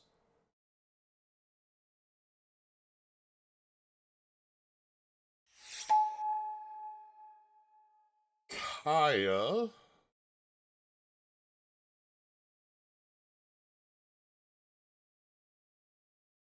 Oh, this Kaya's not Great. It's like fine. I always want this Kaya to be stronger. Headless Rider, Zombie Liker, Flooded Strand. This is not the fixing we're looking for. Still fixing. Collective Effort is a fine card.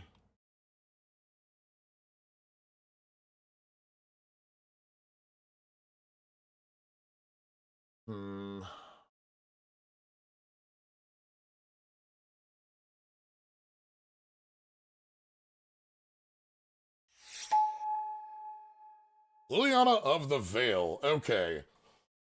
What do you do? Not what I'm looking for. Alright, anyway, this is the discard outlet I'm looking for, obviously. This gets us our Grizzlebrand in the grave. This gets us our, even things like our Geist Honored Monk or Thalia's Lancers, which are all things I'm fine to get down there. Mind Racked Demon is, like, fine if we want as well. Olivia's Dragoon is a discard outlet, but not as good as Liliana the Veil. Sorin is, like, also, like,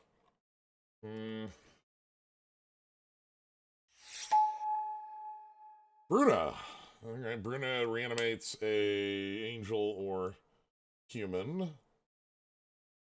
Call the Bloodline. That's a reanimation spell.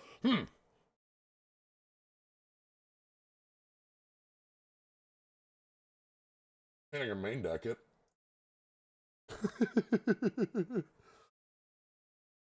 Veto, whenever you gain life, if your opponent loses that much life, we have... oh, wait. Yeah, actually, hold on. We have a lot of random lifelink hanging out for Veto.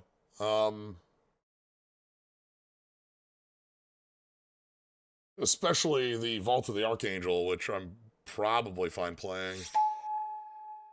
Alright, Liliana's Contract. If you control 4 or more demons with different names, you win.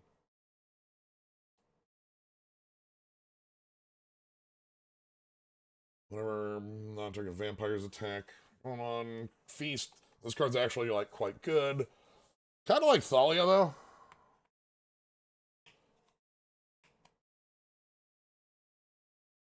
This one's very funny.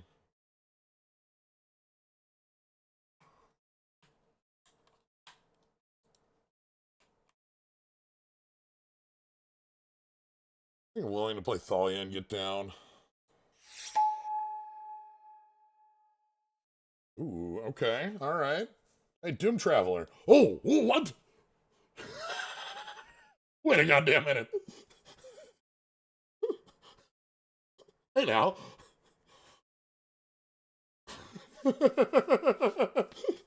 I'm familiar with, like, cards from Innistrad and such. This ain't one of them, Sure, alright. Alright, let's find, like, one more discard outlet, and then I'll feel fine about it. Like, if we get the Dragoon, I'll play the Dragoon just as a way to get cards in the yard. I think we need one more discard outlet for me to feel fine. I think Executioner is, like, board presence that's also removal. Our 3-slot is Wild. Not really playing Increasing Devotion, and we're not playing the discard outlet on the splash color. Cloistered Youth is fine. Girl's Messenger is actually a little too much black mana for what I want. Collective Effort is looking a lot better as now.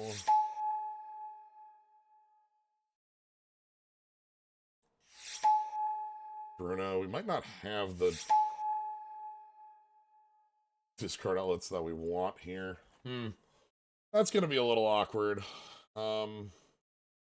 The only real discard outlet we found was Liliana the Veil. That said, the reanimation stuff just being, like, strong value cards is good. It's an angel and a spirit. Yeah, that's true. That's like everything. Okay. Yeah, I think the only part of this deck I'm a little... Thank you! You know what? Hi. Yeah, that's a card that'll make the deck. All right, let's get things out of here. I'm probably fine playing. Actually, no. I don't think I'm actually going to be playing this Olivia. I think I'd rather have the land base be a little more um, correct than that. Bruno's not making it. Um,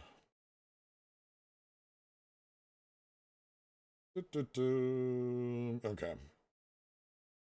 We need.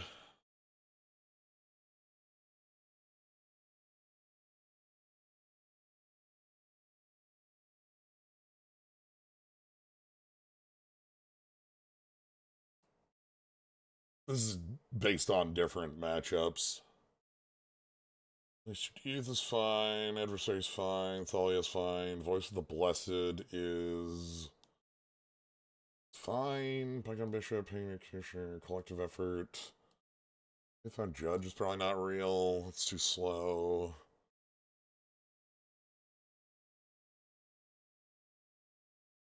I'm still probably fine playing Markov, Baron here. Bloodline culling is not great, but it's probably like okay. Increasing Devotion's a little expensive. Am I playing Grizzlebrand?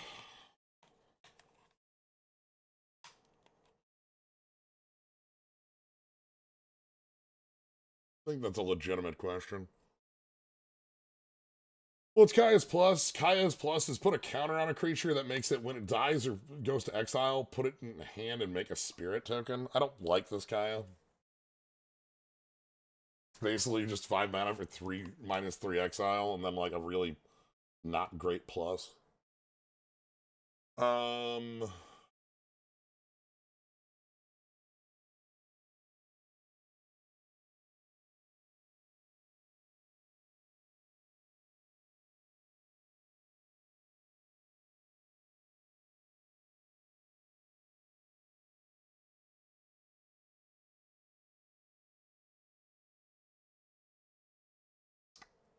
yeah, I don't think Grizzlebrand functions.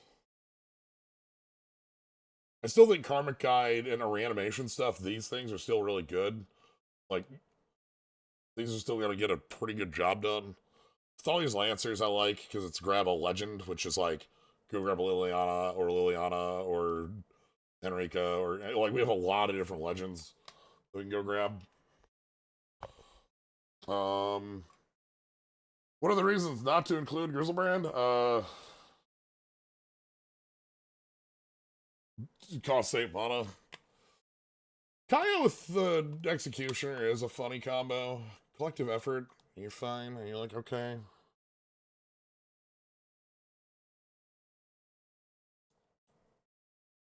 This card's like, fine.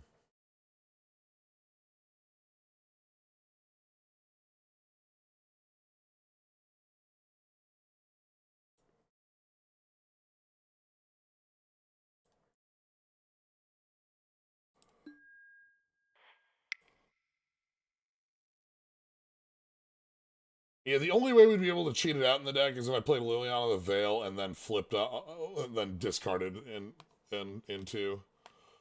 And I just don't think that's real. Collective Effort does. You're okay. You know what? You're right. In solidarity, I should probably play Collective Effort.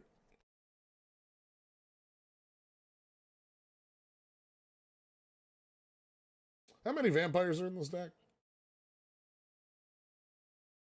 3?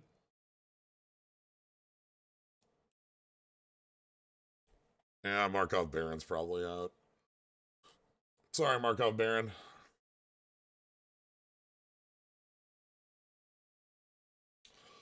Not a big fan of the double black on Bloodline culling, but it is an instant that's -5/-5, and that's pretty good.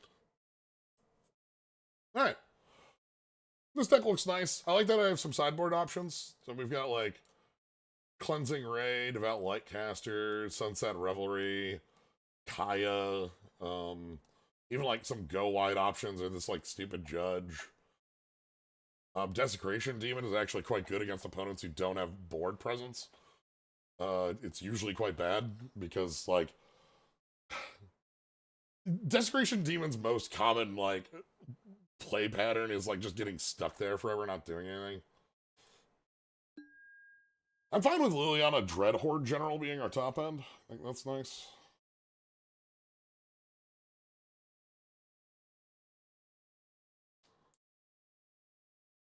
Would have been interesting if I'd picked that, like, vampire at the start. That was the, like, steel 5. I didn't realize how many lords there were going to be for vampires in this. That would have been like a... Yeah, the problem is I don't think Mono Vampire would have been draftable. I think it would have been fun as hell if we would have first picked it. Like, if I would have picked that over Liliana, if I would have... I guess, like I said, I don't think I really thought there were going to be this many, like, vampire lords available. But, like, in that world, we could have gone Vampire Nocturnus instead of the Olivia, and then, like, just gone, like, super in on the vampires.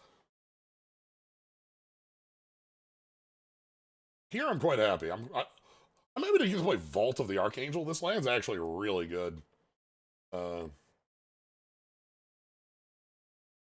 Lifelink Death Touch. It's expensive. Don't get me wrong. But, like, damn if it doesn't get a job done. Yeah, this hand's fine. We have a pile of 2s and both colors. If we draw a white source, we can play Adeline on 3. And if we don't, we just play a lot of powerful 2s. Our opponent Mulligan 2-5, okay.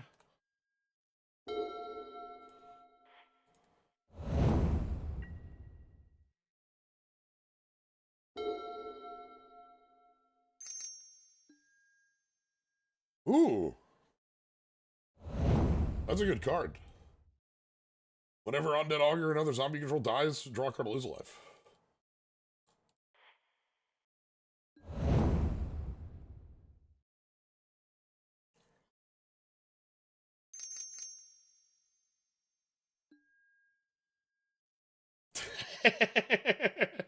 Yeah, okay.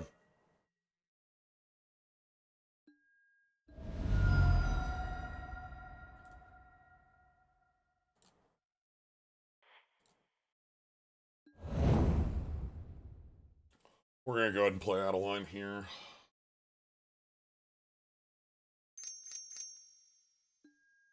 Oh, okay, alright. Our opponent is very good at having, answers to our proofs, huh? One card left in hand, though.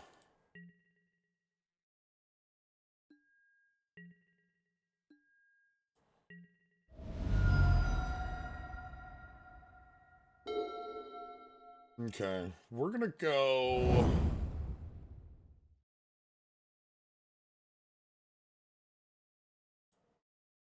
Henrika? And we're gonna draw.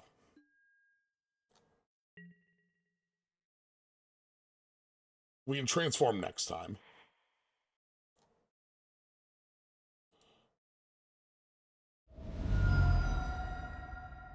They can't, like, you know, they're unable to minus Liliana again. My god, okay, they just are removal. That's all they... Oh my god. I am underestimating the amount of removal our opponent is. That's the only cards they have in their deck. We just need to be able to blast that out. Interesting.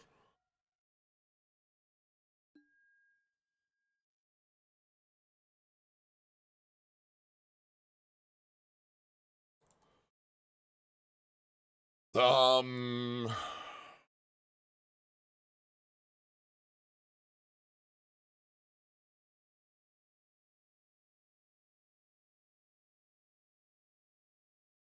The final card is another piece of removal because they didn't plus Liliana.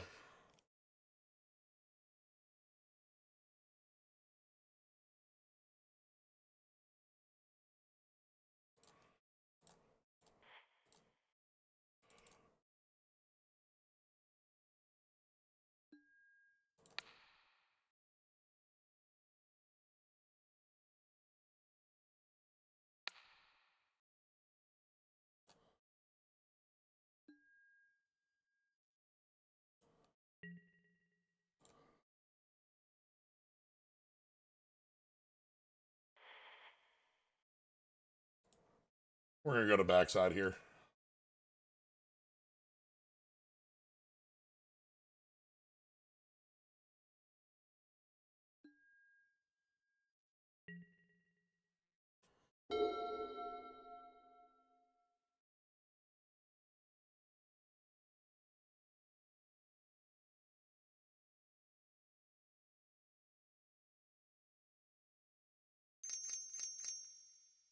Final card in hand was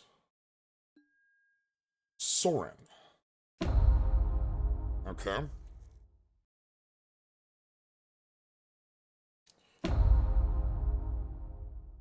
Sure.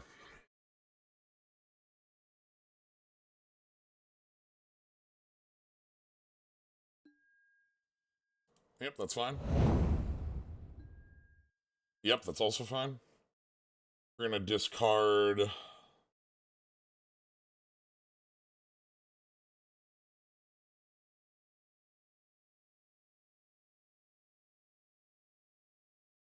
Selfless Spirit? We're paying the Echo, by the way.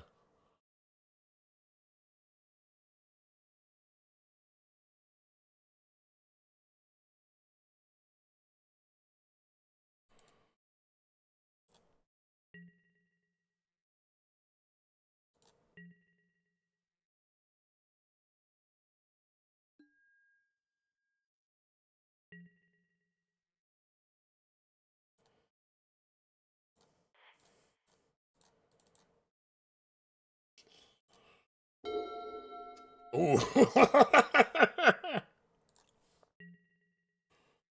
So attack Liliana for 2 and attack Soren. We either get their token or we get Soren and we get Liliana no matter what.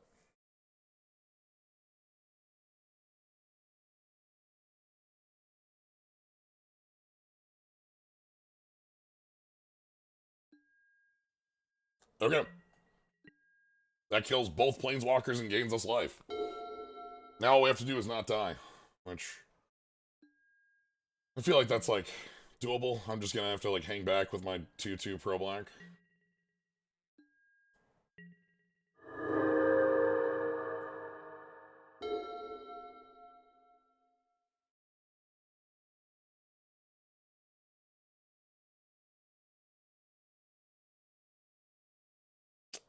Yeah.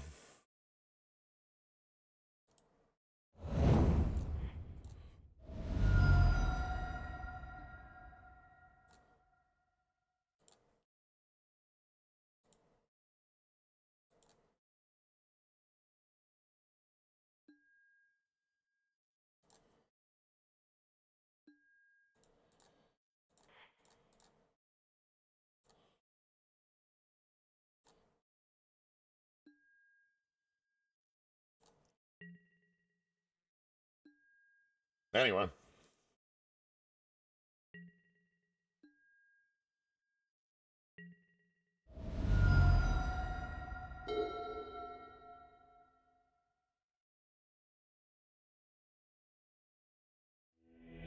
Okay.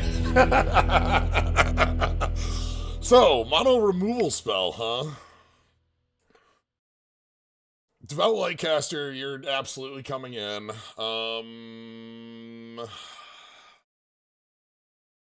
Kind of like, like this is a certain one. Like we want in the most powerful, like answer we have to their maneuvers. What else do we like against mono removal spells? Increasing devotion? Just go wide?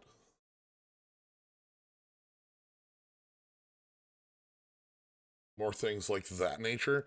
We can put in Sunset, or not Sunset Revel, we can put in Cleansing Ray, but I'm not certain that Ray is, great, because, like, they weren't, like, heavy on vampires, they were heavy on black, which is vampires and,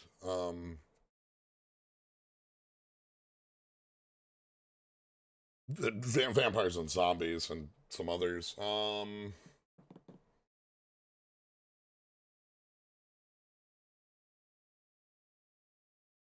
Yeah, Devout Lightcaster in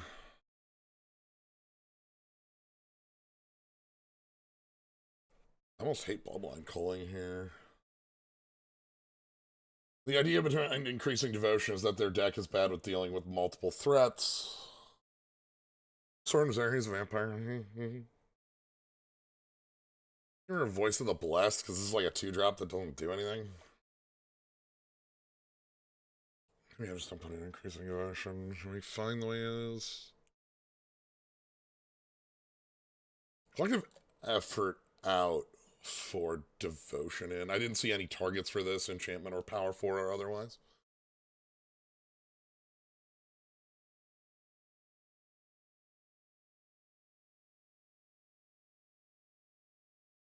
Alright. What's red?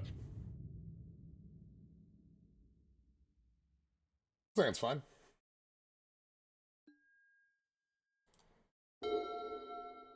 We got, like, things to do. Doom Travelers to play.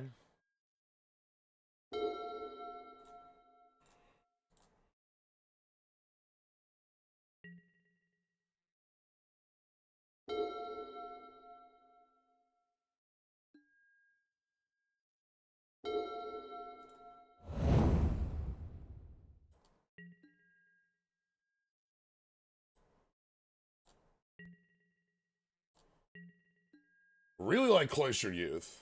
This is a good aggressive creature.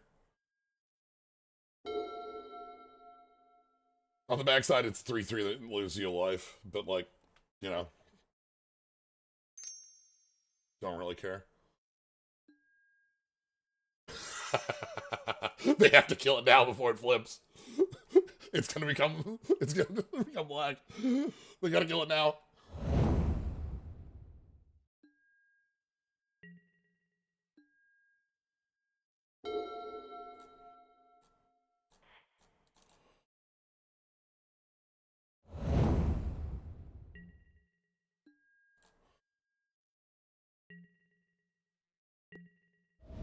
Alright, Hanged Executioner is a threat if they try to play a creature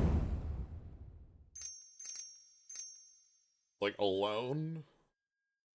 Yeah, that one's probably worth my kill spell. This card's nuts, usually.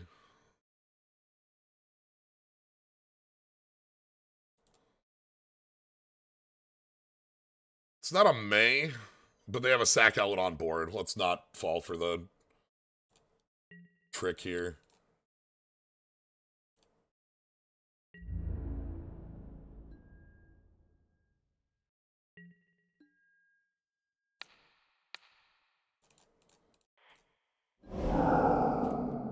We're not going to let them have card advantage that easy.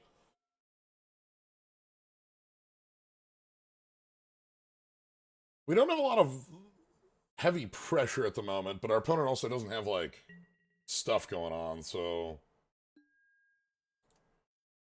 Hello? Okay. We also have a lot of our wide board cards, which is very good. Increasing Devotion's very good because it has a flashback, too, if we end up having some flooding. Makes 10 tokens on the flashback. Alright, Geisthunter Monk makes 3 bodies, is a current 5/5.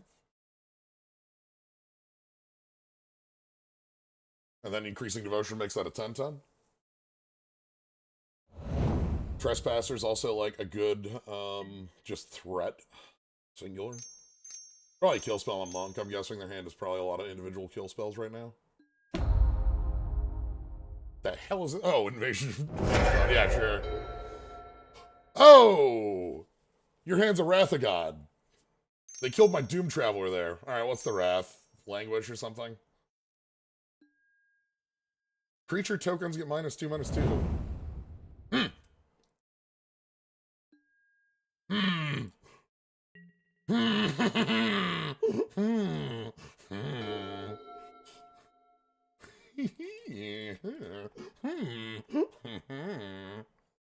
Creature tokens get -2/-2, you say? Anyway. That card's an instant, by the way. Okay. You may pay one black one. And then we get to draw off this. You got it, boss. Alright.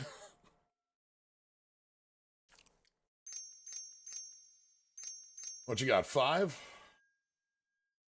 Sack another creature. Okay, yeah, that's fine.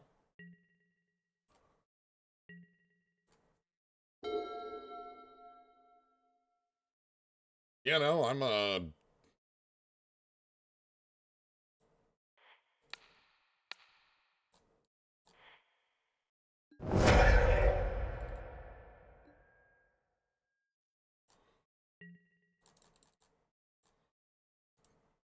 Alright.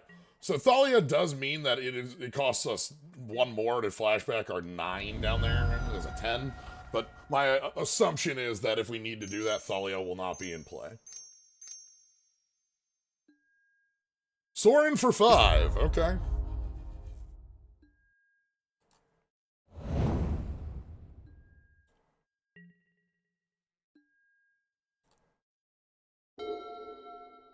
Oh my god.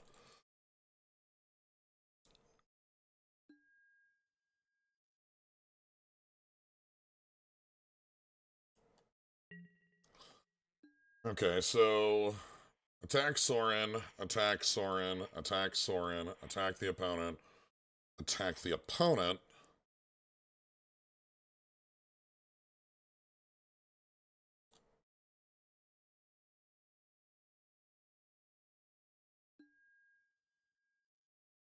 Attack the opponent.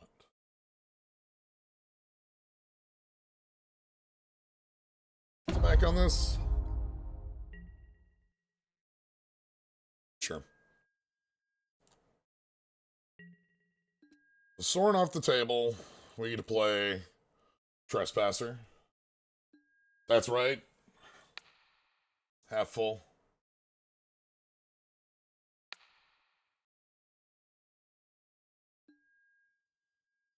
Feels like 8. It's daytime. I've been thinking about Trespasser because of the Jurassic Park. Okay! Our opponent had a lot of removal on their side, and our setup of the going wide did work. But no, I've been thinking about Trespasser, the video game, and just kind of like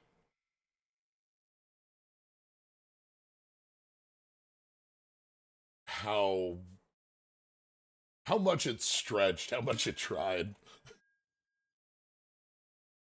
I should get the Jurassic Park Trespasser tattoo. Just the little health bar right there, like right on the breast, like just this little heart. You look down and see your health.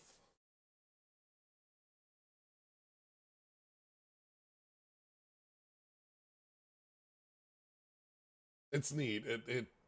It tries so hard, and it doesn't hit basically any of the marks. Um, but you know, uh, I find like attempts like that fascinating for what the vision that somebody had. Not just respecting the ambition, but like there are games that took things from Trespasser as their pieces of inspiration. Octodad is one of those. Like because of the way the the grabbing and moving worked. Like a like pieces of art are attempts at conveyance, and they aren't always successful or not. But they're not. Sometimes they have ideas that reach beyond the means of technology at the time. Sometimes they have ideas that can't be properly conveyed, and sometimes they're just a kind of like a hacky mess that doesn't work in different ways. But like the like the effort and those ideas still matter. Uh,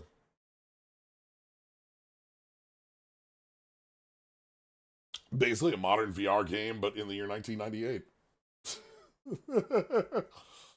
Yeah, for those not familiar with Trespasser, it's a Jurassic Park game in the year 1998 that is a very, very flawed first-person shooter.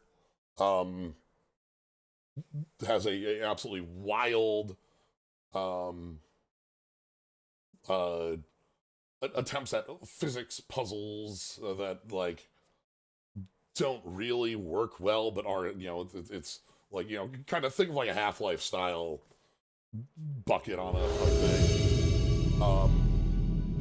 No UI in the sense. I'm gonna be playing No Priest of Oblivion on too. I think it's not great. It's borderline mulligan.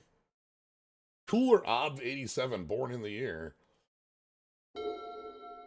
The reason I'm fine with this hand is because we have full mana and a lot of haymakers.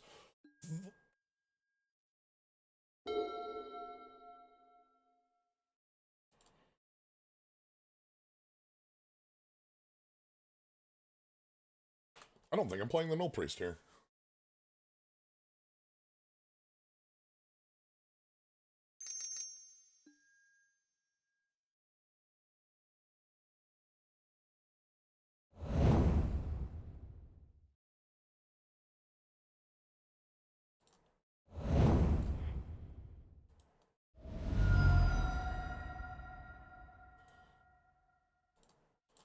But yeah, there's no UI for like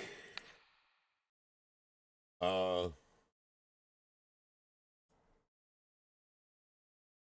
seeing ammo counts or health or anything. It's all like your character says aloud like feels full, like okay.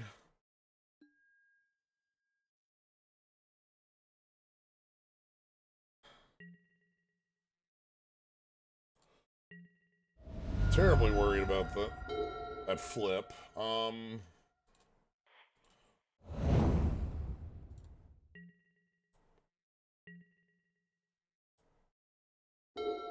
Okay. Oh, their Vampire Nocturnus is on.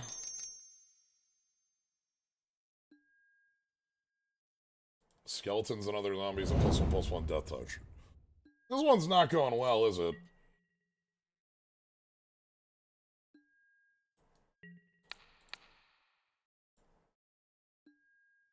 Geisthard Monk X2 might be well enough to get us back into this.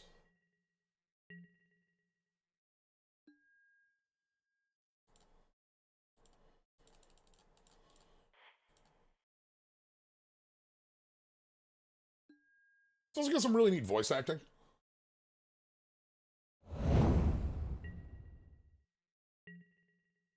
Like some these audio logs. 2 cards in hand, we know one of them.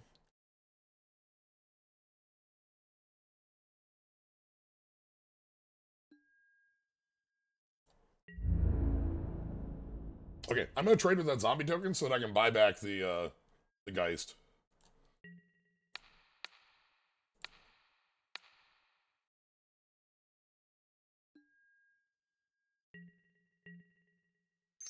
Yeah, so our opponent has a... Oh, that's a good final card. That was the last unknown. Okay.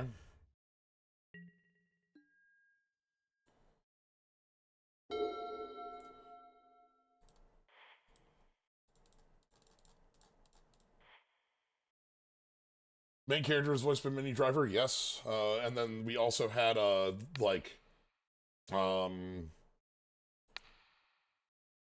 what's the actor's name? Because it's the doctor. That's like create like Ian Hammond. I might have just combined a actor and a character name. I do that a lot. Okay. We're looking for a swamp on top, please. Okay. Vampire Nocturnus is off. Oh my god. Skeleton.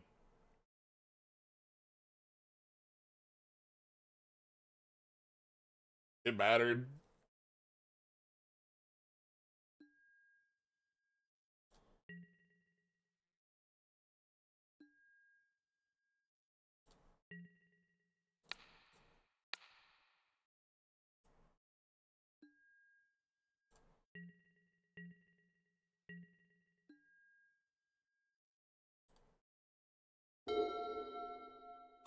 Oh, wait a minute. Okay. Let's burn your kill spell. I could pre-combat that, but they're holding a hero's downfall.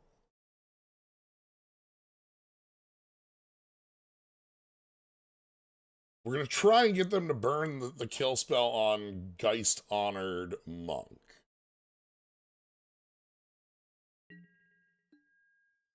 No.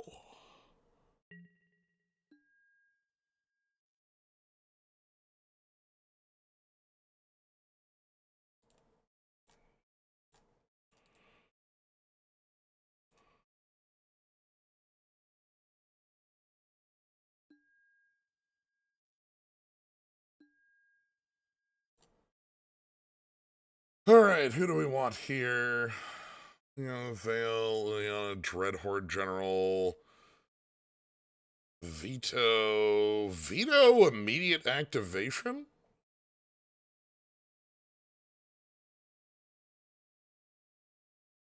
That might be real. We have 8, right?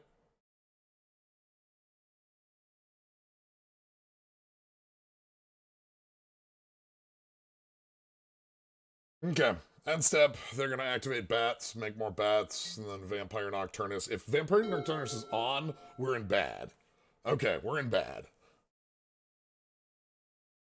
They're still holding the kill spell.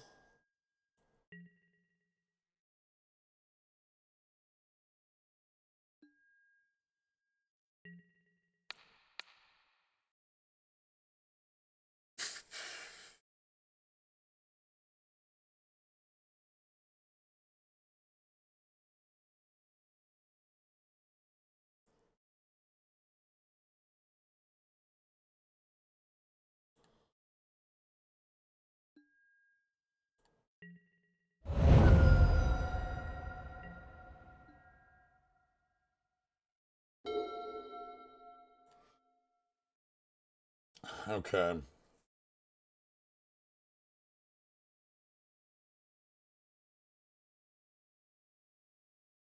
They have Hero's Downfall.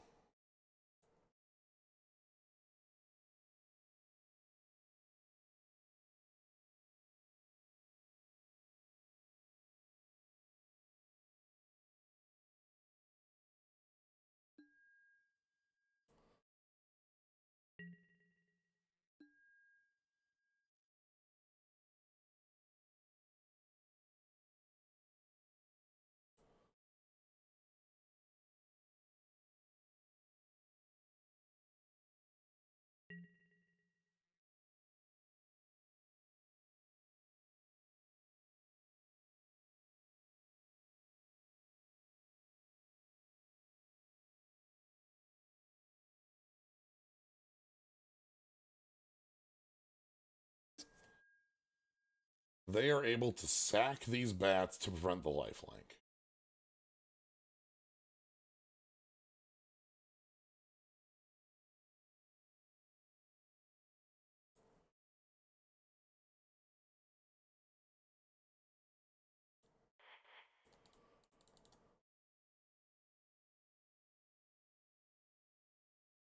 We'll see if they do it.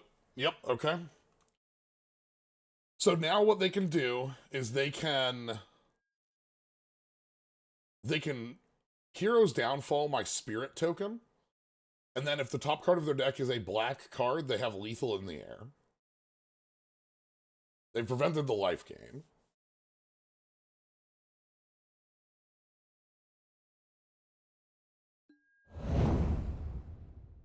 Oh, okay.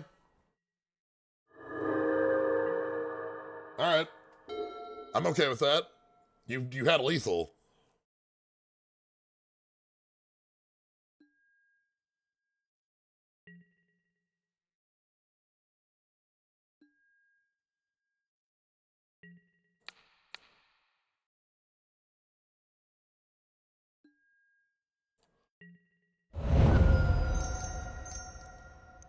So then they played Doom Whisperer, Flying Trample. This should try to end the game.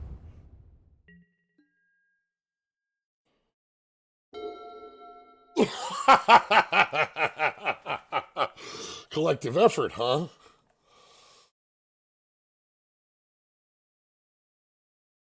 Is that enough for me to win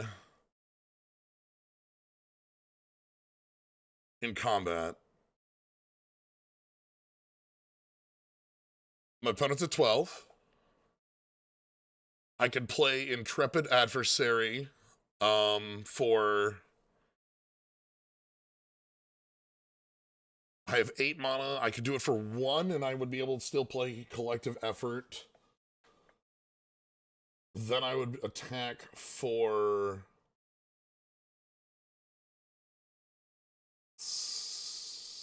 They block with Death Baron, and they would take 4, 6, 7, 8, 9, 10, 10. That's not enough. That's not lethal. Okay.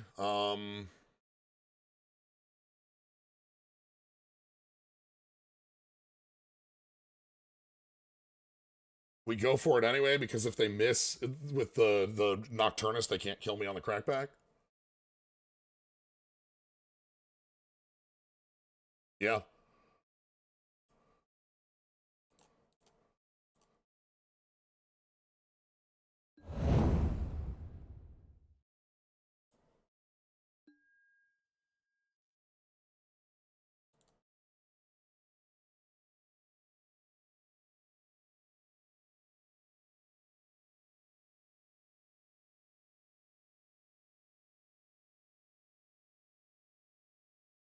Do you ever kill Nocturnus?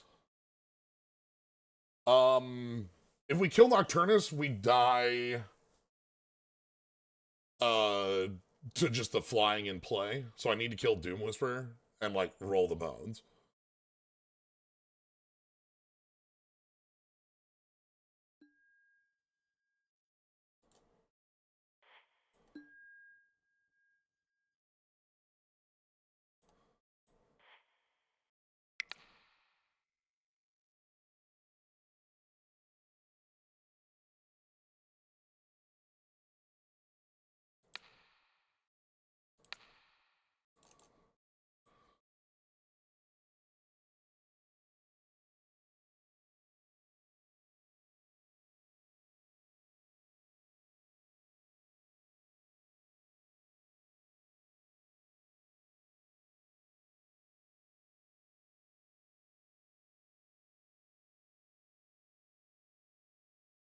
If they pay 2 life, they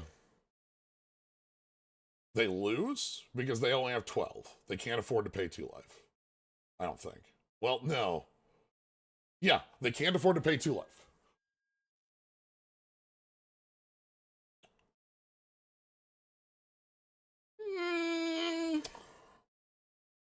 Mm, richer. Mm,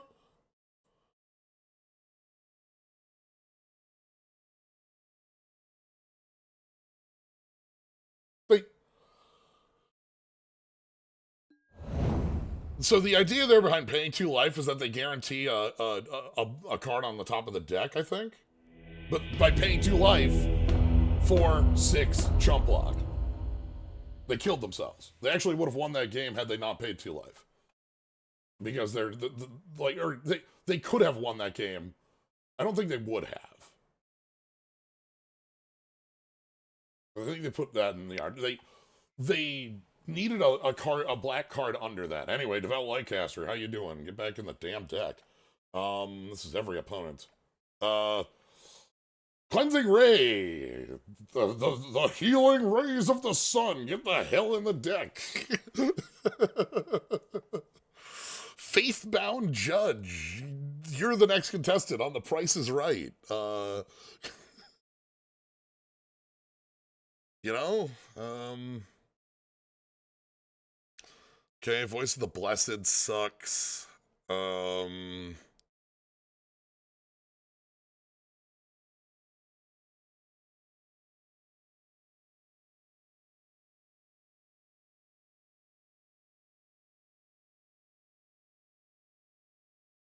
Yeah, I'm trying to figure out what's out here.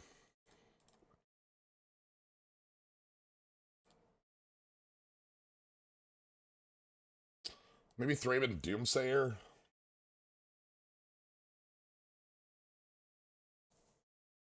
And then, like...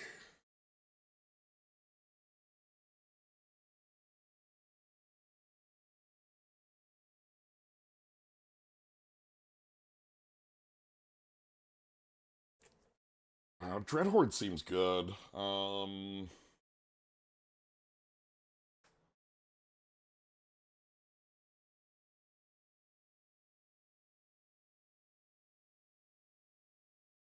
reasoning behind Faithbound Judge, by the way, is that it trades off with Nocturnus well, whereas nothing else I have really does.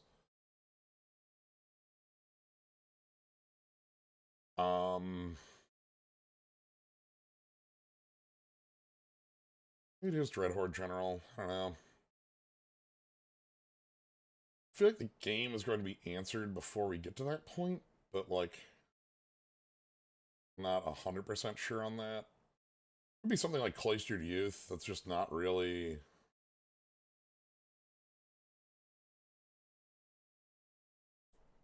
I don't know. I mean, it's pressuring.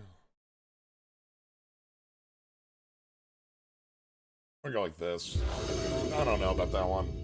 The third cut feels awkward. I'm born in the year 1987. Yes, I will keep. Gravecrawler? Sure.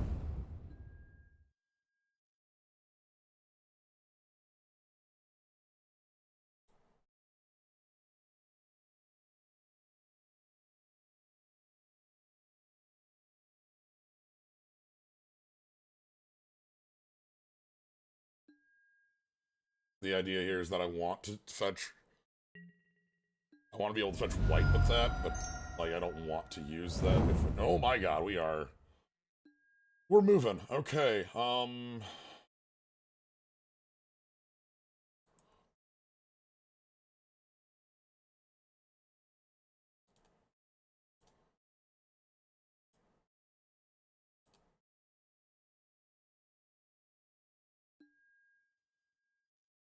Okay, so now I can fetch triple white if need be, and I can fetch the double black for Enrica. Oh... That's a lot.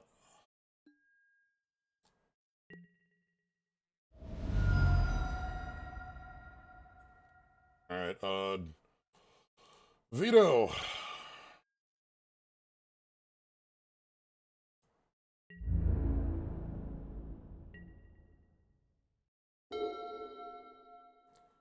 This is pretty aggressive. The Crypt Breakers tap 3 to draw. Headless Rider is whenever another non-token zombie, whenever a non-token zombie or itself dies. So there's no point in killing the Gravecrawler. We're gonna take this hit. We're gonna rely on Henrika to really buy us out of this. Might have wanted Selfless Spirit for that reason. For that dependent on one card here. Awkward. Maybe I play the Spirit next turn anyways.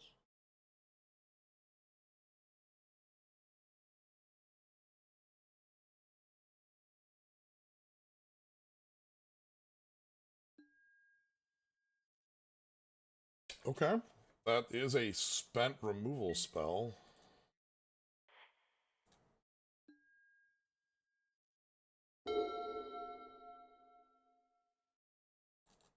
Alright. This Henrika needs to do a lot here.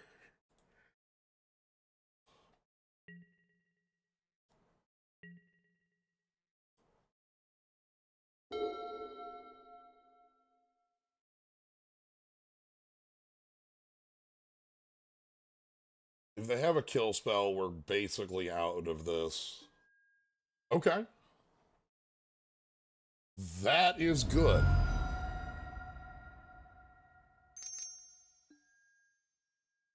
Sure. Okay.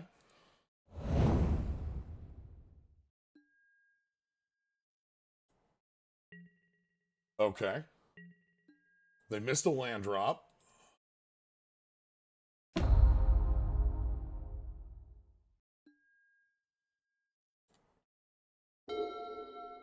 This makes me want Liliana plus Selfless Spirit this turn.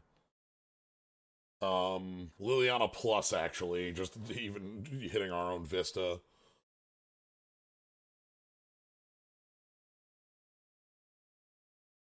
Because their hand clearly has, like, worthwhile cards.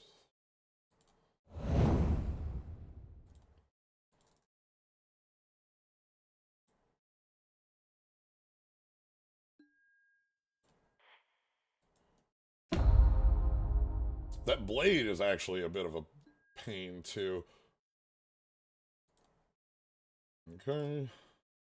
So, 3 in hand, they have Doom, alright. We can't attack with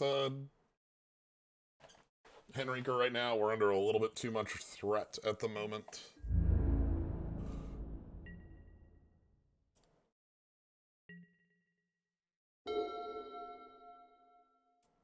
Fourth land, 2 cards left in hand.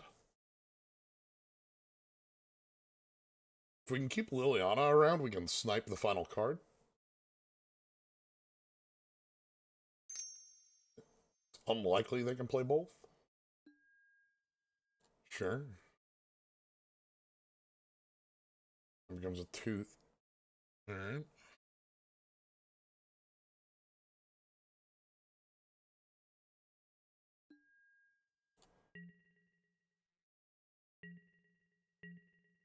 Okay.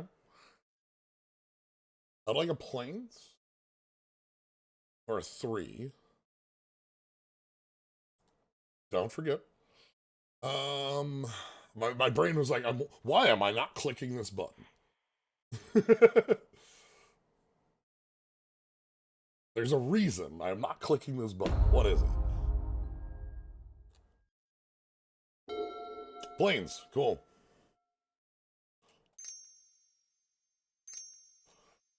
Alright.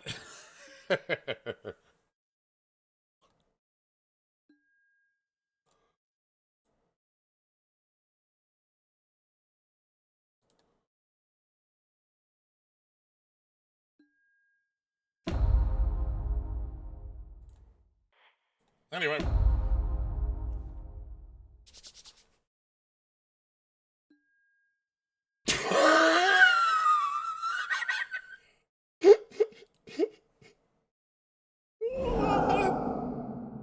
No. No. No. It's not real. You're not real.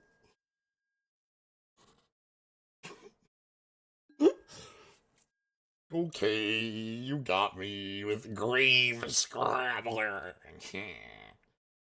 uh, we're gonna ship it back. Well,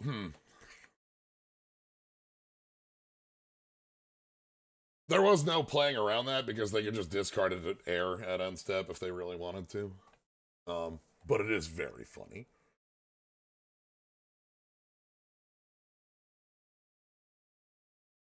Let me get in there with this.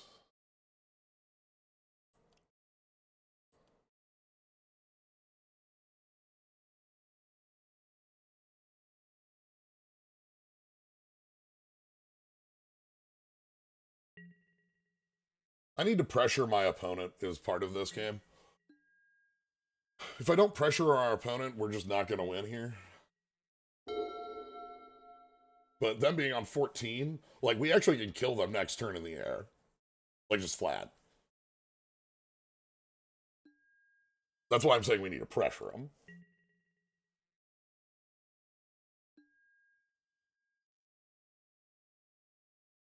You got it, boss.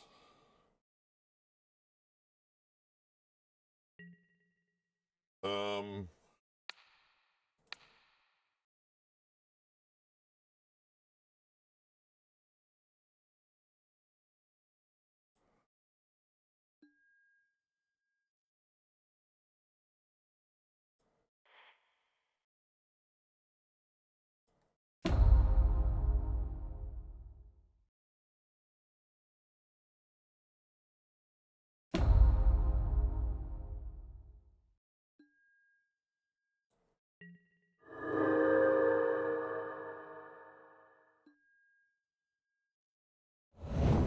Okay, they do get to put counters on their air over there from that. Okay. That thing can start flying. Aren't we one-off killing them? This is a 6-7, this is a 5-4, and this can pump our team. The thing, that's the missing piece here, is that Henrika has a team pump.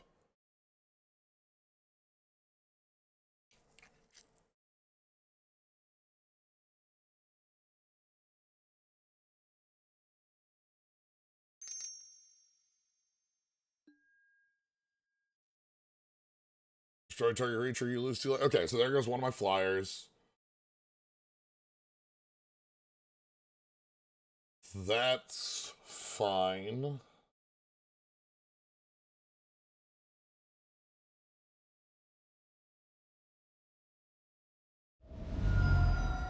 No matter what, the air here gets the counters.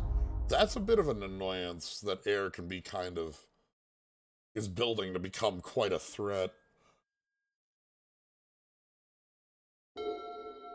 Okay. Bygone Bishop, we can still Henrika. I can play that in plus. So they can transform air. And air on the transformation gains +1/+1, so that becomes a 6-7. Or sorry, 7-6. This is a 6-7. I think I'm still pushing with Henrika then.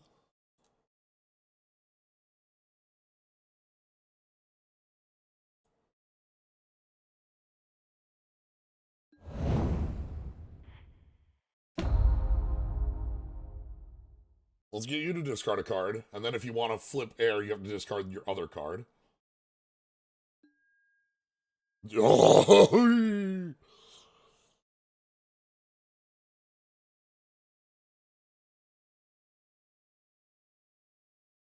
Bygone Bishop is mana, not This is not the card you think it is. Their other card is known. Their other card is a 6 is the 6/6 flyer with surveil, pay 2 life. That one we just know.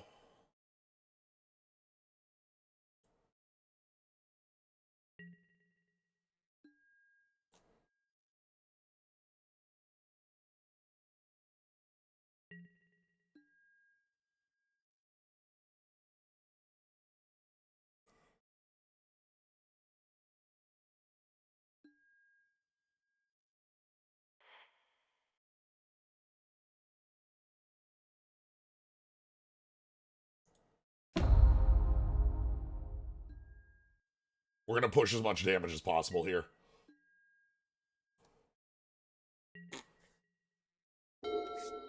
So their hand is 6/6 flyer they can't cast because it costs 5. Unknown draw. They can like come at Liliana and kill Liliana, but I don't care anymore.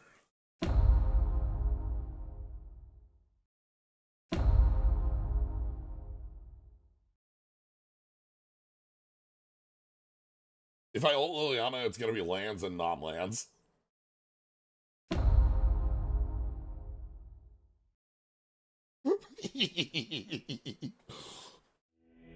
No, no, no. Okay.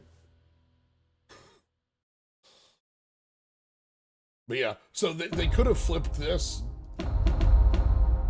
Sorry, that gets a little bum. They could have flipped this into a 7/6 flyer, but like because this is a 7/8, they couldn't have won that fight, and since they can't win that fight, you know.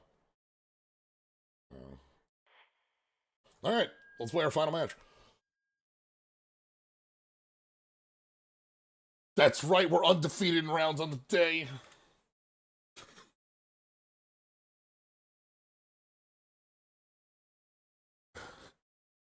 Can't be beat.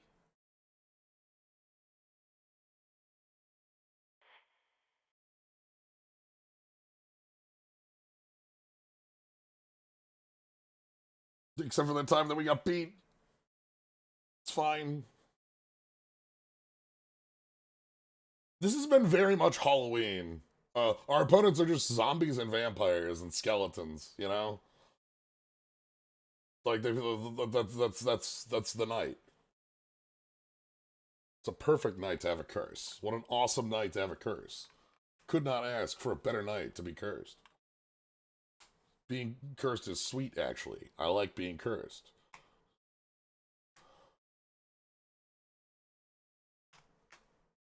You know, the existence of skeletal vampire as a vampire skeleton implies the existence of the zombie skeleton and the zombie vampire.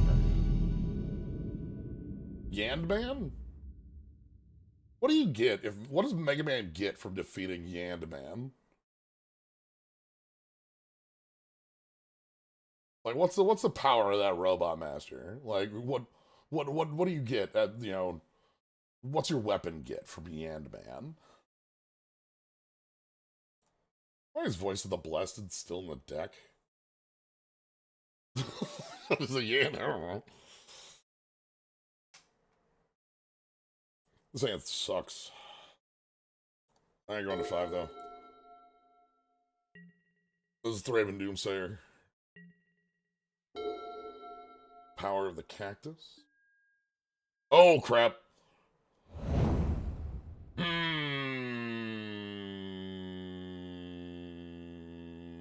This is fine.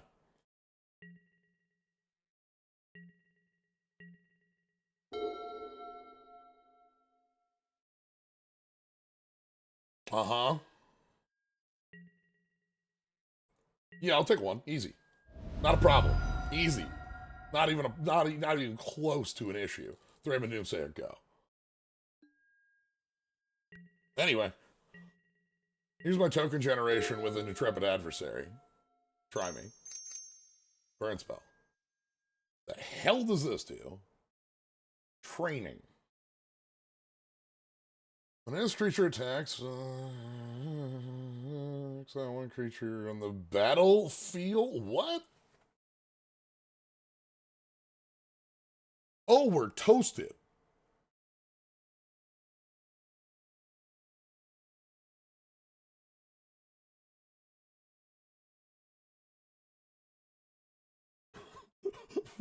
We're about to be smoked.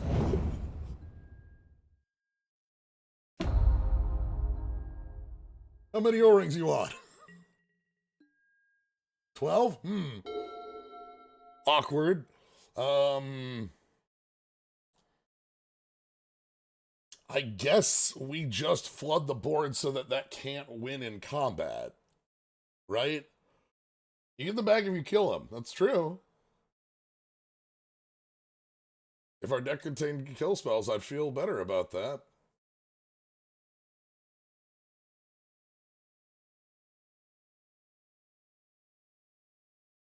Contains like a kill spell. We have like one card that does that. Right. This is a 3/1 like that just, you know, contests it.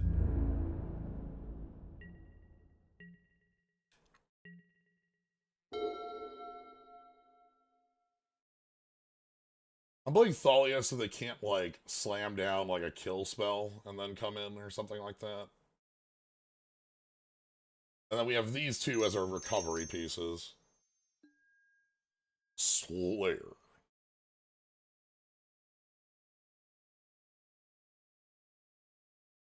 Capture the flag plate.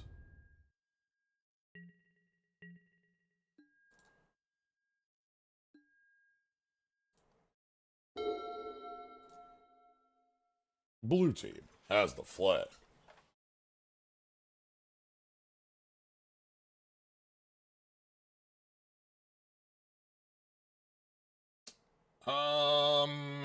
Hmm. Hey, if they put that on the savior, like, how do we do anything about that? I guess if they put that on the savior, it can't train. That's how we do something about that. Okay, asked and answered. Good. Thanks. Glad we had this conversation. Um,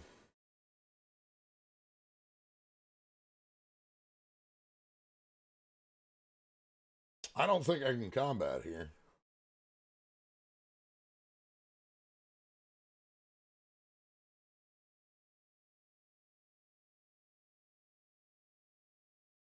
If I attack with Thalia, no. If I attack with Thalia, they exile the intrepid adversary, and then I have to make the worst blocks imaginable.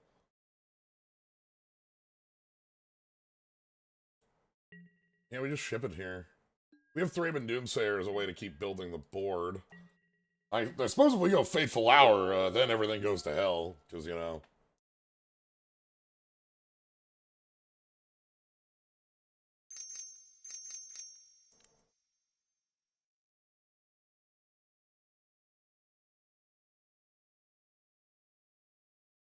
Make a human every turn, huh? I mean, I like that. That's like pretty good.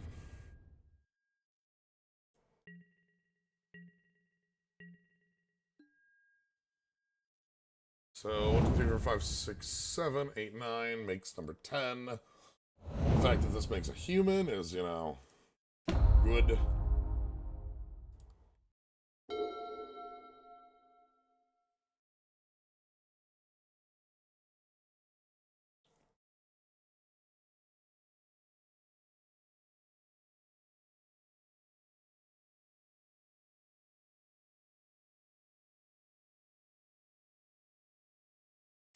Hmm. Am I cycling that? Am I playing that?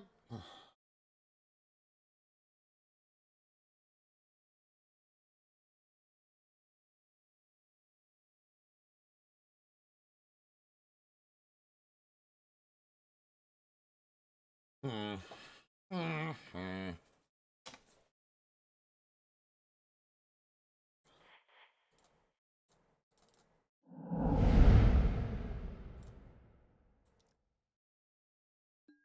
All right.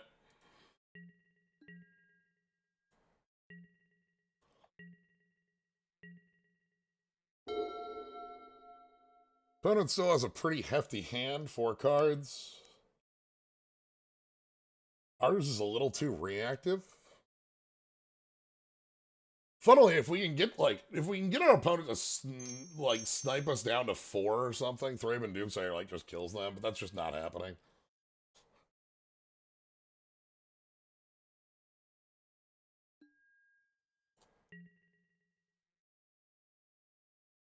Okay. So this, we're just going ahead and blocking with the Intrepid Adversary, because we can get it back easy.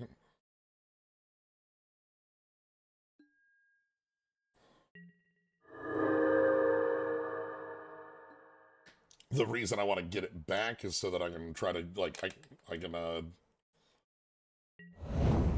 well, may have been better to just take that hit and not give them a flyer. Flyer with the plate's kind of a bad news situation. Yeah, but now they got Champion of the Parish. It's just going to be like infinite.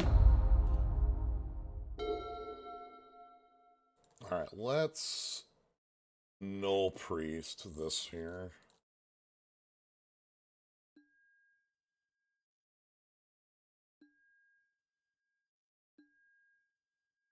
You can kick this when it comes in, too, by the way.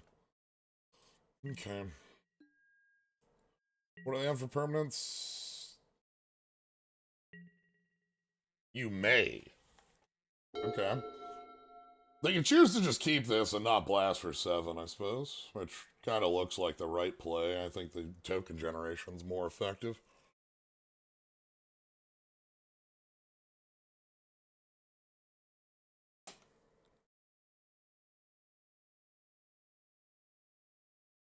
I think I'm looking for Liliana big.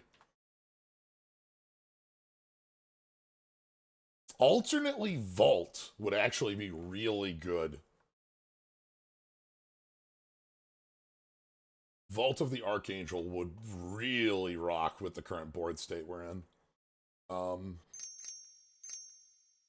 3 cards in hand for our opponent. They're just, okay, they're going to be hitting me with flying damage as kind of expected. That's okay.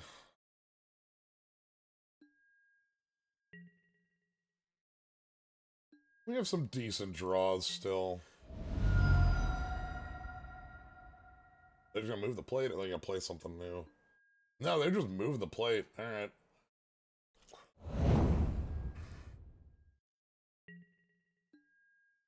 Is that 13?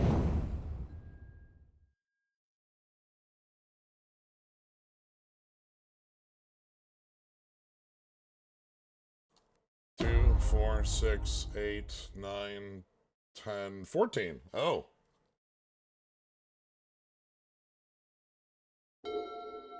Ooh. Okay. Alright.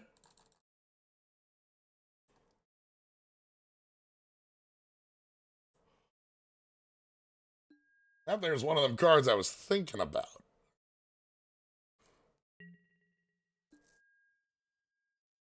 This here shifts things pretty significantly.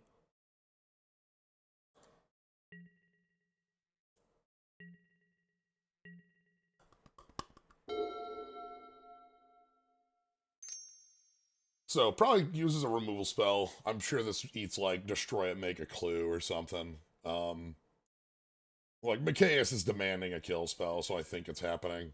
Easy. Yep. Sure. Wow, that's exact even too. Nice.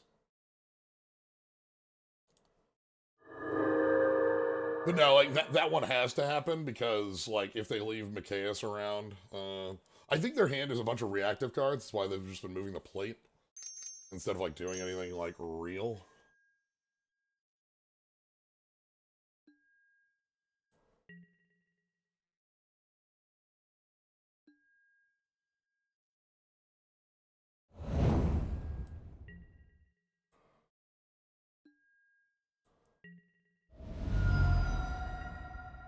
Okay, make another human. They're still way over the count. Yep.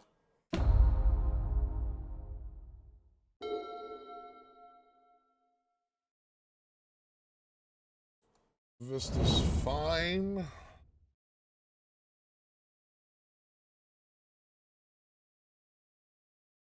Hmm. Damn, paying that 1 life isn't enough. That gets me to 6. Crap. Okay. I'm worried I'm going to take another flying hit and then die to a burn spell.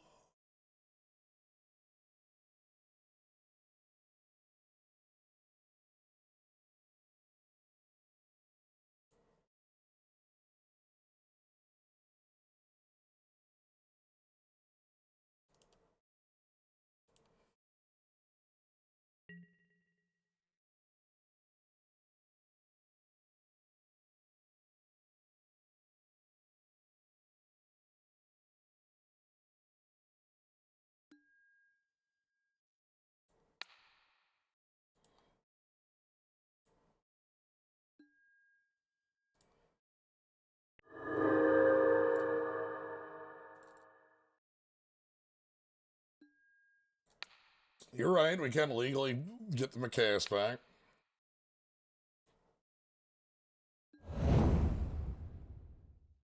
My idea here is that I feel like we need to make a little bit of a move here because I think if I took that hit and went to 7, there is a actual chance we die. I'm worried about that. I'm worried about some sort of demon fireball, devil's play. Even with Thalia, devil's play is still 6. Um, something like that. I'm just a little worried.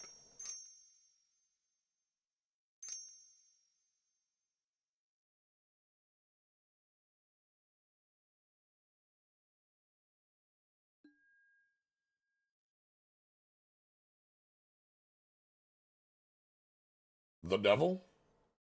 Okay.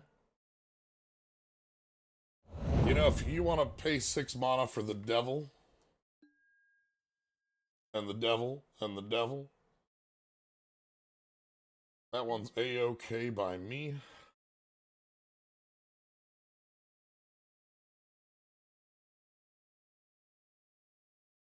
I beg of you, attack with the devils.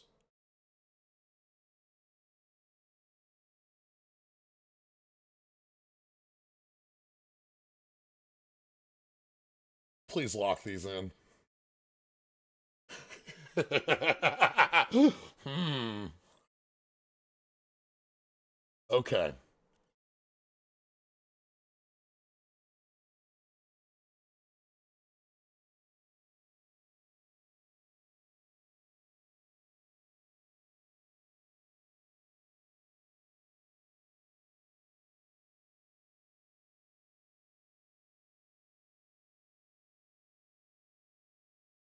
Like, that's just the devil in space. I think we just win from here.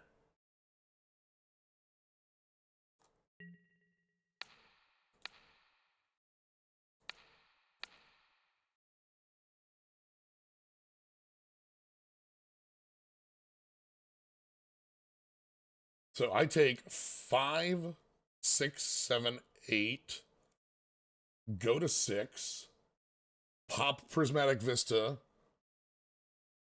go to 5.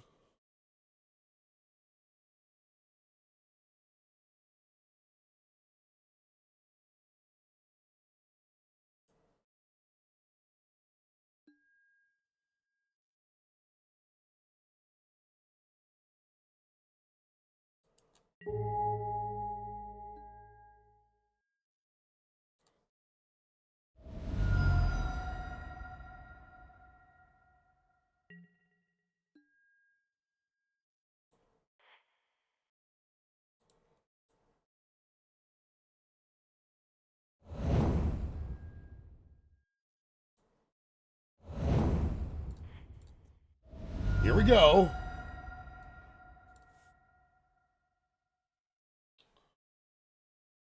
Now, do I have enough damage?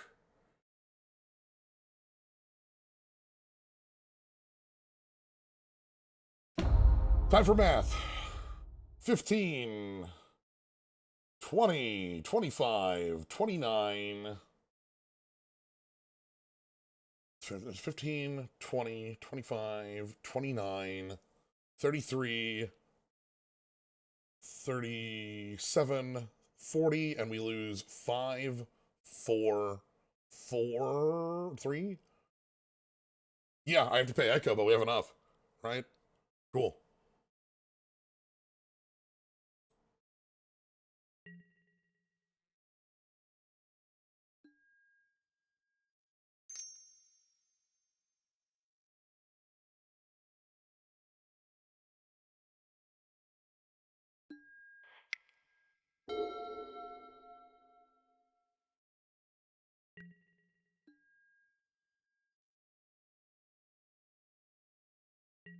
Tag with all creatures.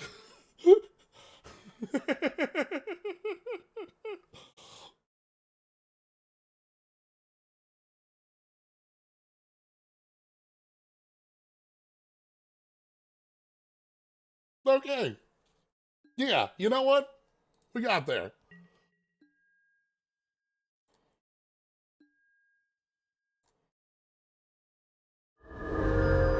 -3. Oof. Okay. What do we like?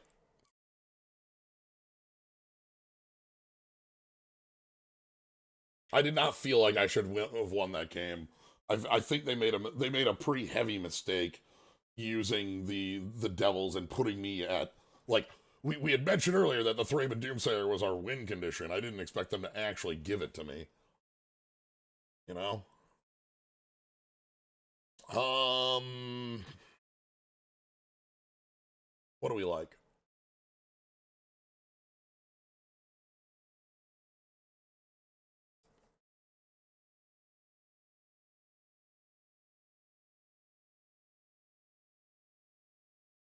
Revelry is make 2/1/1s and oh,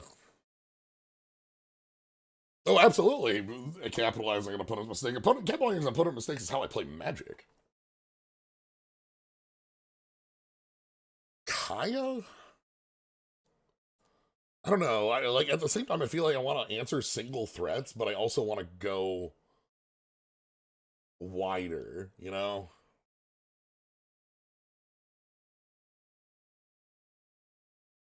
Voice of the Blessed, get the hell out of here. The card's very bad in our deck. I didn't realize how little lifelink we had.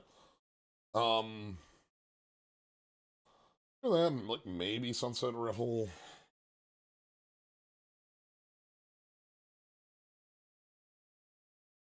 Nah. Let's let it ride. Oof. Okay. This is a mulligan.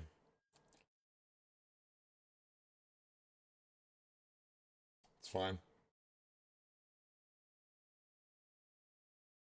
I couldn't keep 2 5s and a 3 that doesn't do anything. Collective Effort is a card that might be the cut, too. This is capable.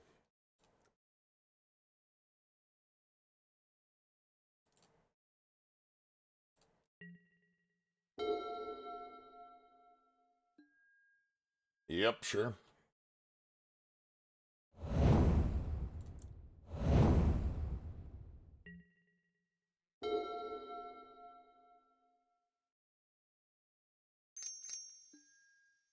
Cloistered Youth. That's a good card. Get that Triumph down.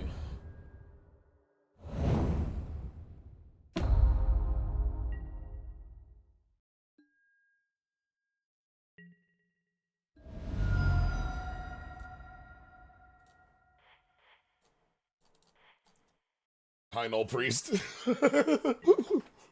We gotta try.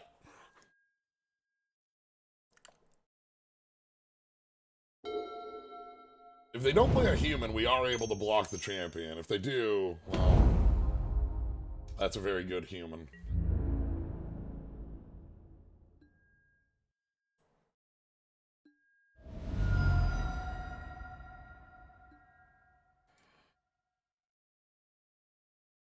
I think I'm playing Graveyard Trespasser here. And then we can Bloodline Culling next turn.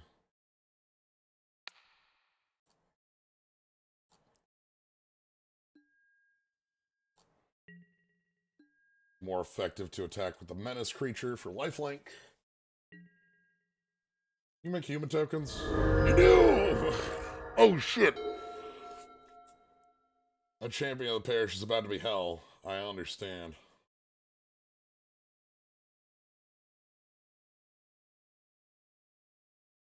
Catching that in combat is going to be really difficult then. Yep.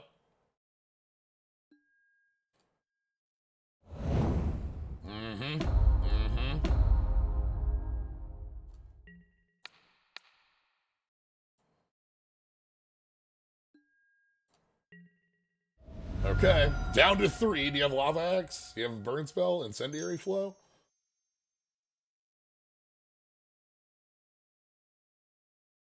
Pillar of Flame. Okay. Oh my god.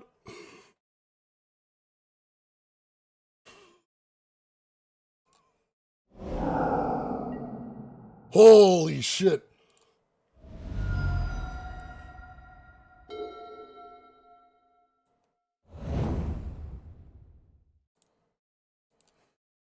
You're too strong. You're just too strong.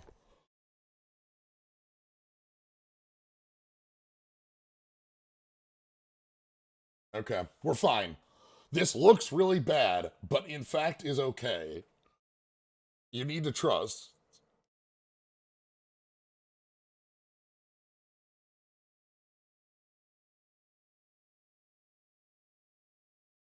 You know, I really hate that Day looks like a land over there. Just gonna put that one out there.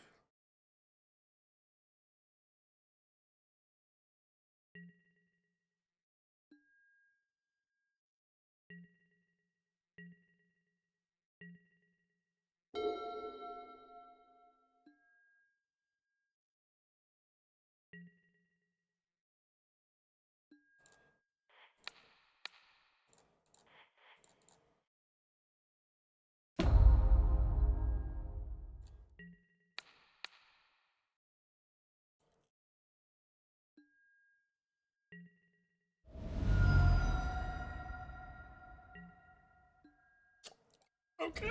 I need to draw a untapped land.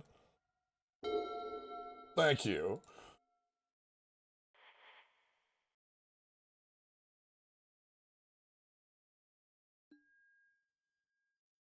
Uh huh. Okay, all right. We are we are trying to turn a corner here.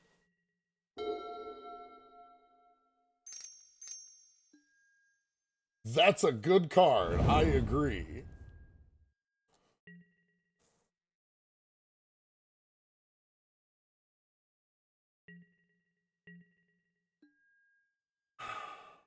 Okay. It is time to ask a question. Am I paying 5?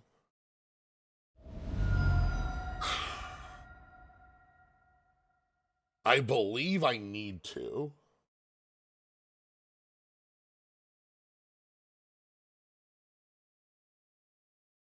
Like, that way I can block Unholy Fiend.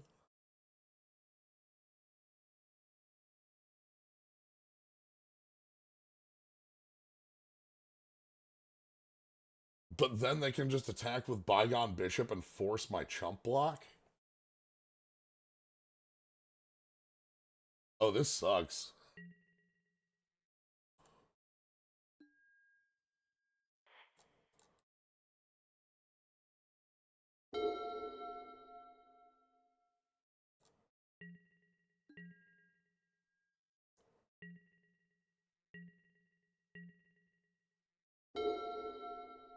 This is really awkward. They have a lot of draws that just win them the game, too. So I think it's just attack with Bygone Bishop, nothing else. That's incorrect. I don't like that one at all.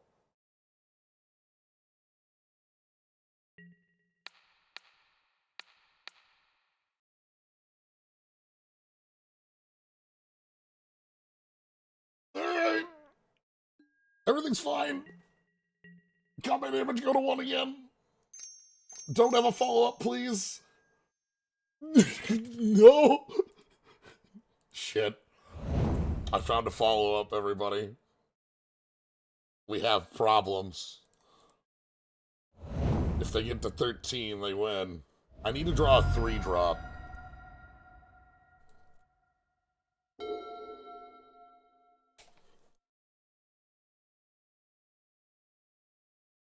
That's that's one of the most powerful cards I can possibly draw, and it's not good enough.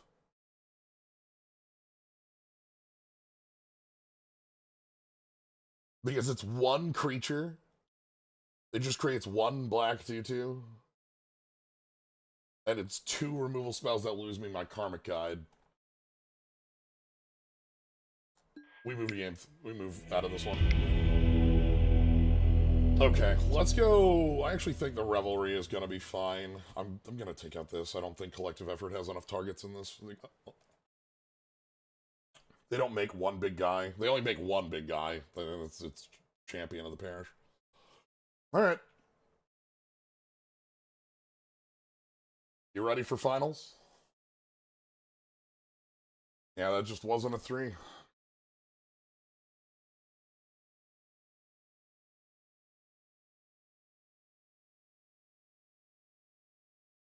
Last game.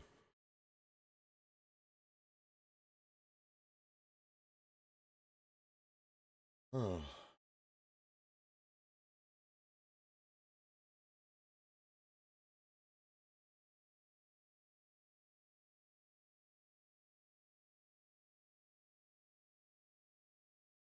Is there, like, I think we established there was like a pumpkin king slime or something like that for Halloween. I think it was, I don't think it was shaped like a pumpkin, but I think it was orange.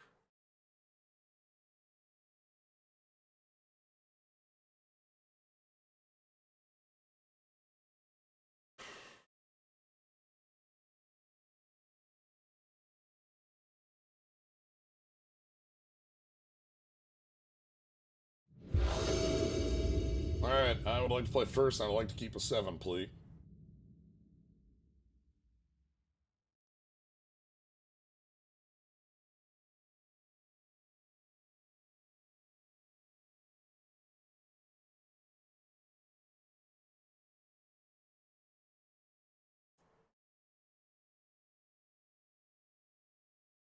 You mean this? Yeah, I know my clock is ticking. I'm just looking at a slime. I'm trying to.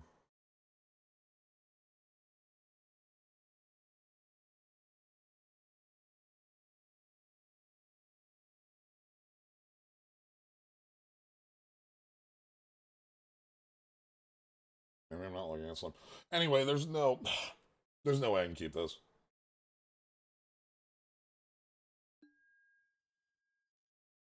Okay, finally.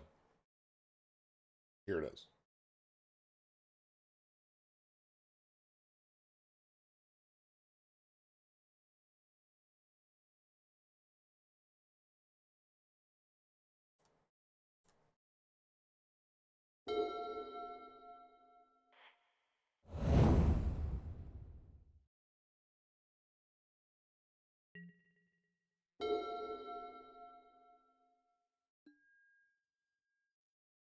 All 3 games. Damn.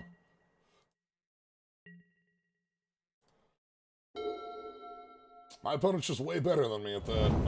Alright.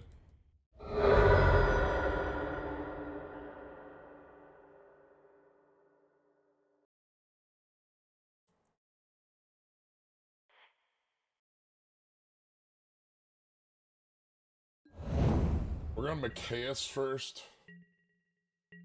I know Thalia would be able to, like, contest it in combat, but Macias is more, uh, conducive to being down earlier.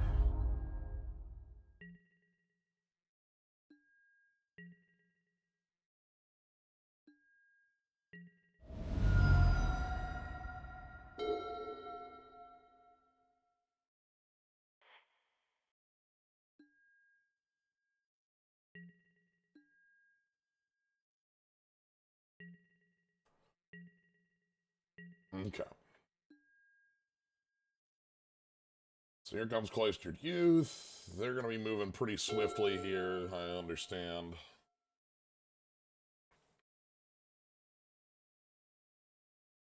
Hopefully we'll be able to move just as fast. I'd like to draw lands basically running at this point.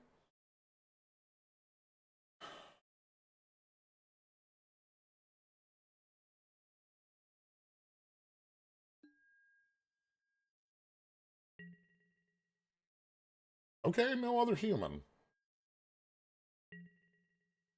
That's good.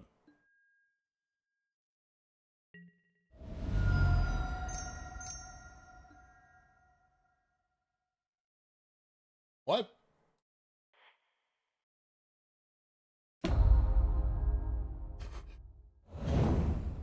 Hmm. This looks familiar.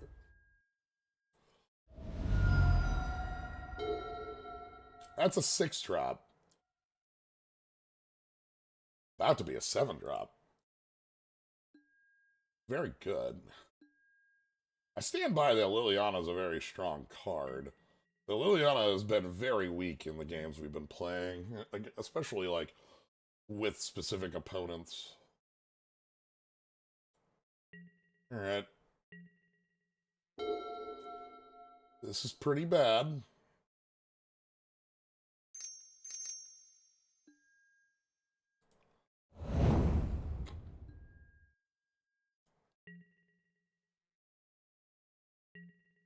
I can't attack at least. If I don't draw land, I will burn the clue first. I am no longer burning the clue first. That card with Mikaeus in play is very good.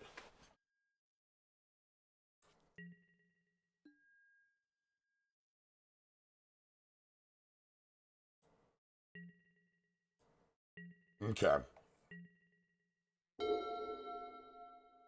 We might be able to do some theft.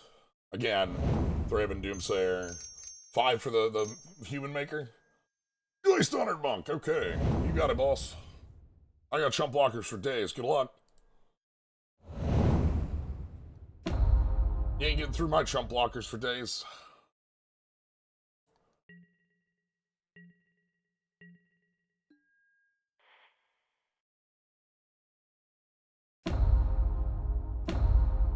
We need to do this first just to make the board threatening enough. Will draw the card. Will not draw the card. Alright.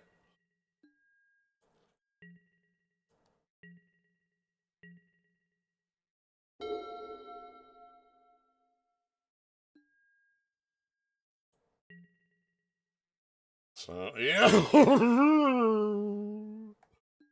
Okay.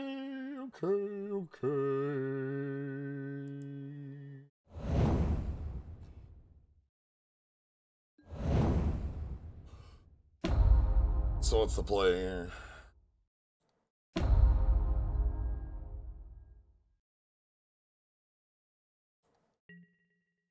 So, clearly we need to kill what we can.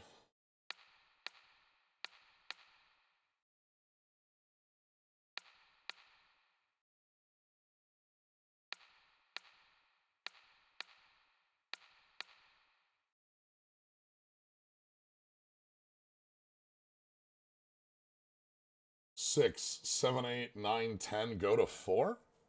Wait a minute. What do you mean go to 4?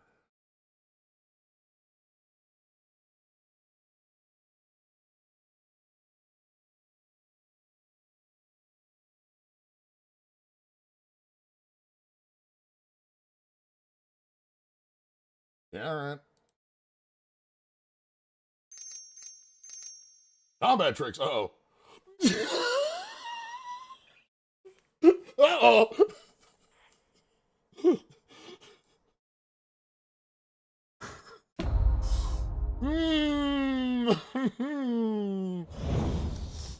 That's right, it's Avacyn. We mentioned Avacyn at the beginning. If I were to rank, like, the blowout potential and power level of the cards in this cube, I believe Avacyn is card number 1, 2, 3, and 4.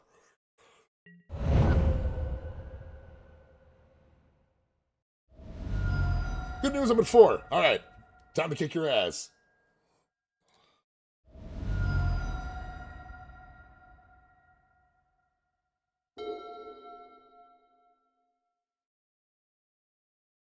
Bad news, I don't think I have lethal.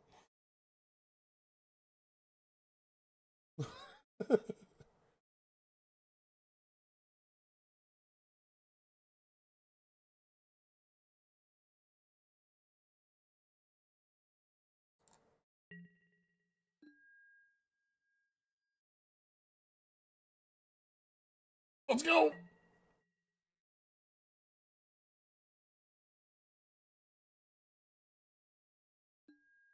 Yep.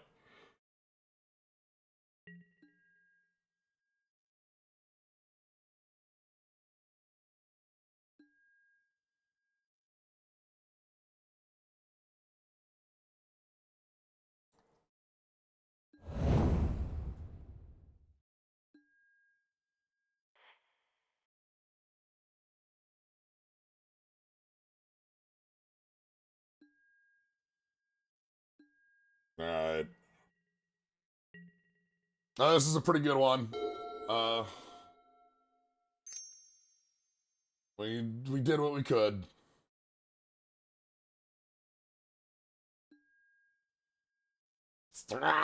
Get you. I am going to get you. All right. What's the number?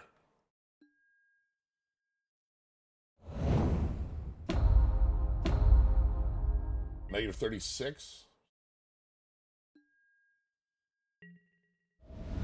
Negative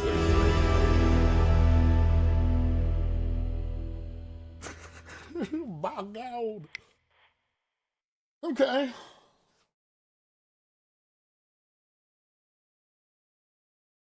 Still feel quite good about the deck. It did not have like traditional synergies like the vampire ones or things like that, but like it really had some like highly performing cards, and the reanimation stuff did work as we wanted. Reanimating Geist Honored Monk alone is just like super solid. Like that just gets a job done. So yeah. All right. That was Halloween Horror Cube. Thank y'all. Hope you had a great time with this. I know I did. This was a fun time. I'm glad we got to show off the auto draft and get a game in with that. That was exciting. Quite happy with how this deck went. 2-1, going 2-0-2-0-1-2 feels good. Yeah, so anyway, thank y'all for joining. Thank y'all for being here. Thank y'all for, chatting and stuff. Thank y'all for watching. Hope y'all had a good time. If you want to catch more, you can always follow, subscribe. Thank you everybody who did. But if you're just here having a good time, A+, couldn't ask for more. It's been great. As far as upcoming stuff that's going on, tomorrow, Dragon Warrior Wednesday, Dragon Warrior 5 continues. We are in the back third of that game, kind of making our way through. We've made some many king friends. The 4 kings have arrived. And that's great. Friday is more Slay the Spire, and then Sunday will be more Battle Network 4. So that's the upcoming plans. But yeah, thank y'all for joining. Have a good night, everybody.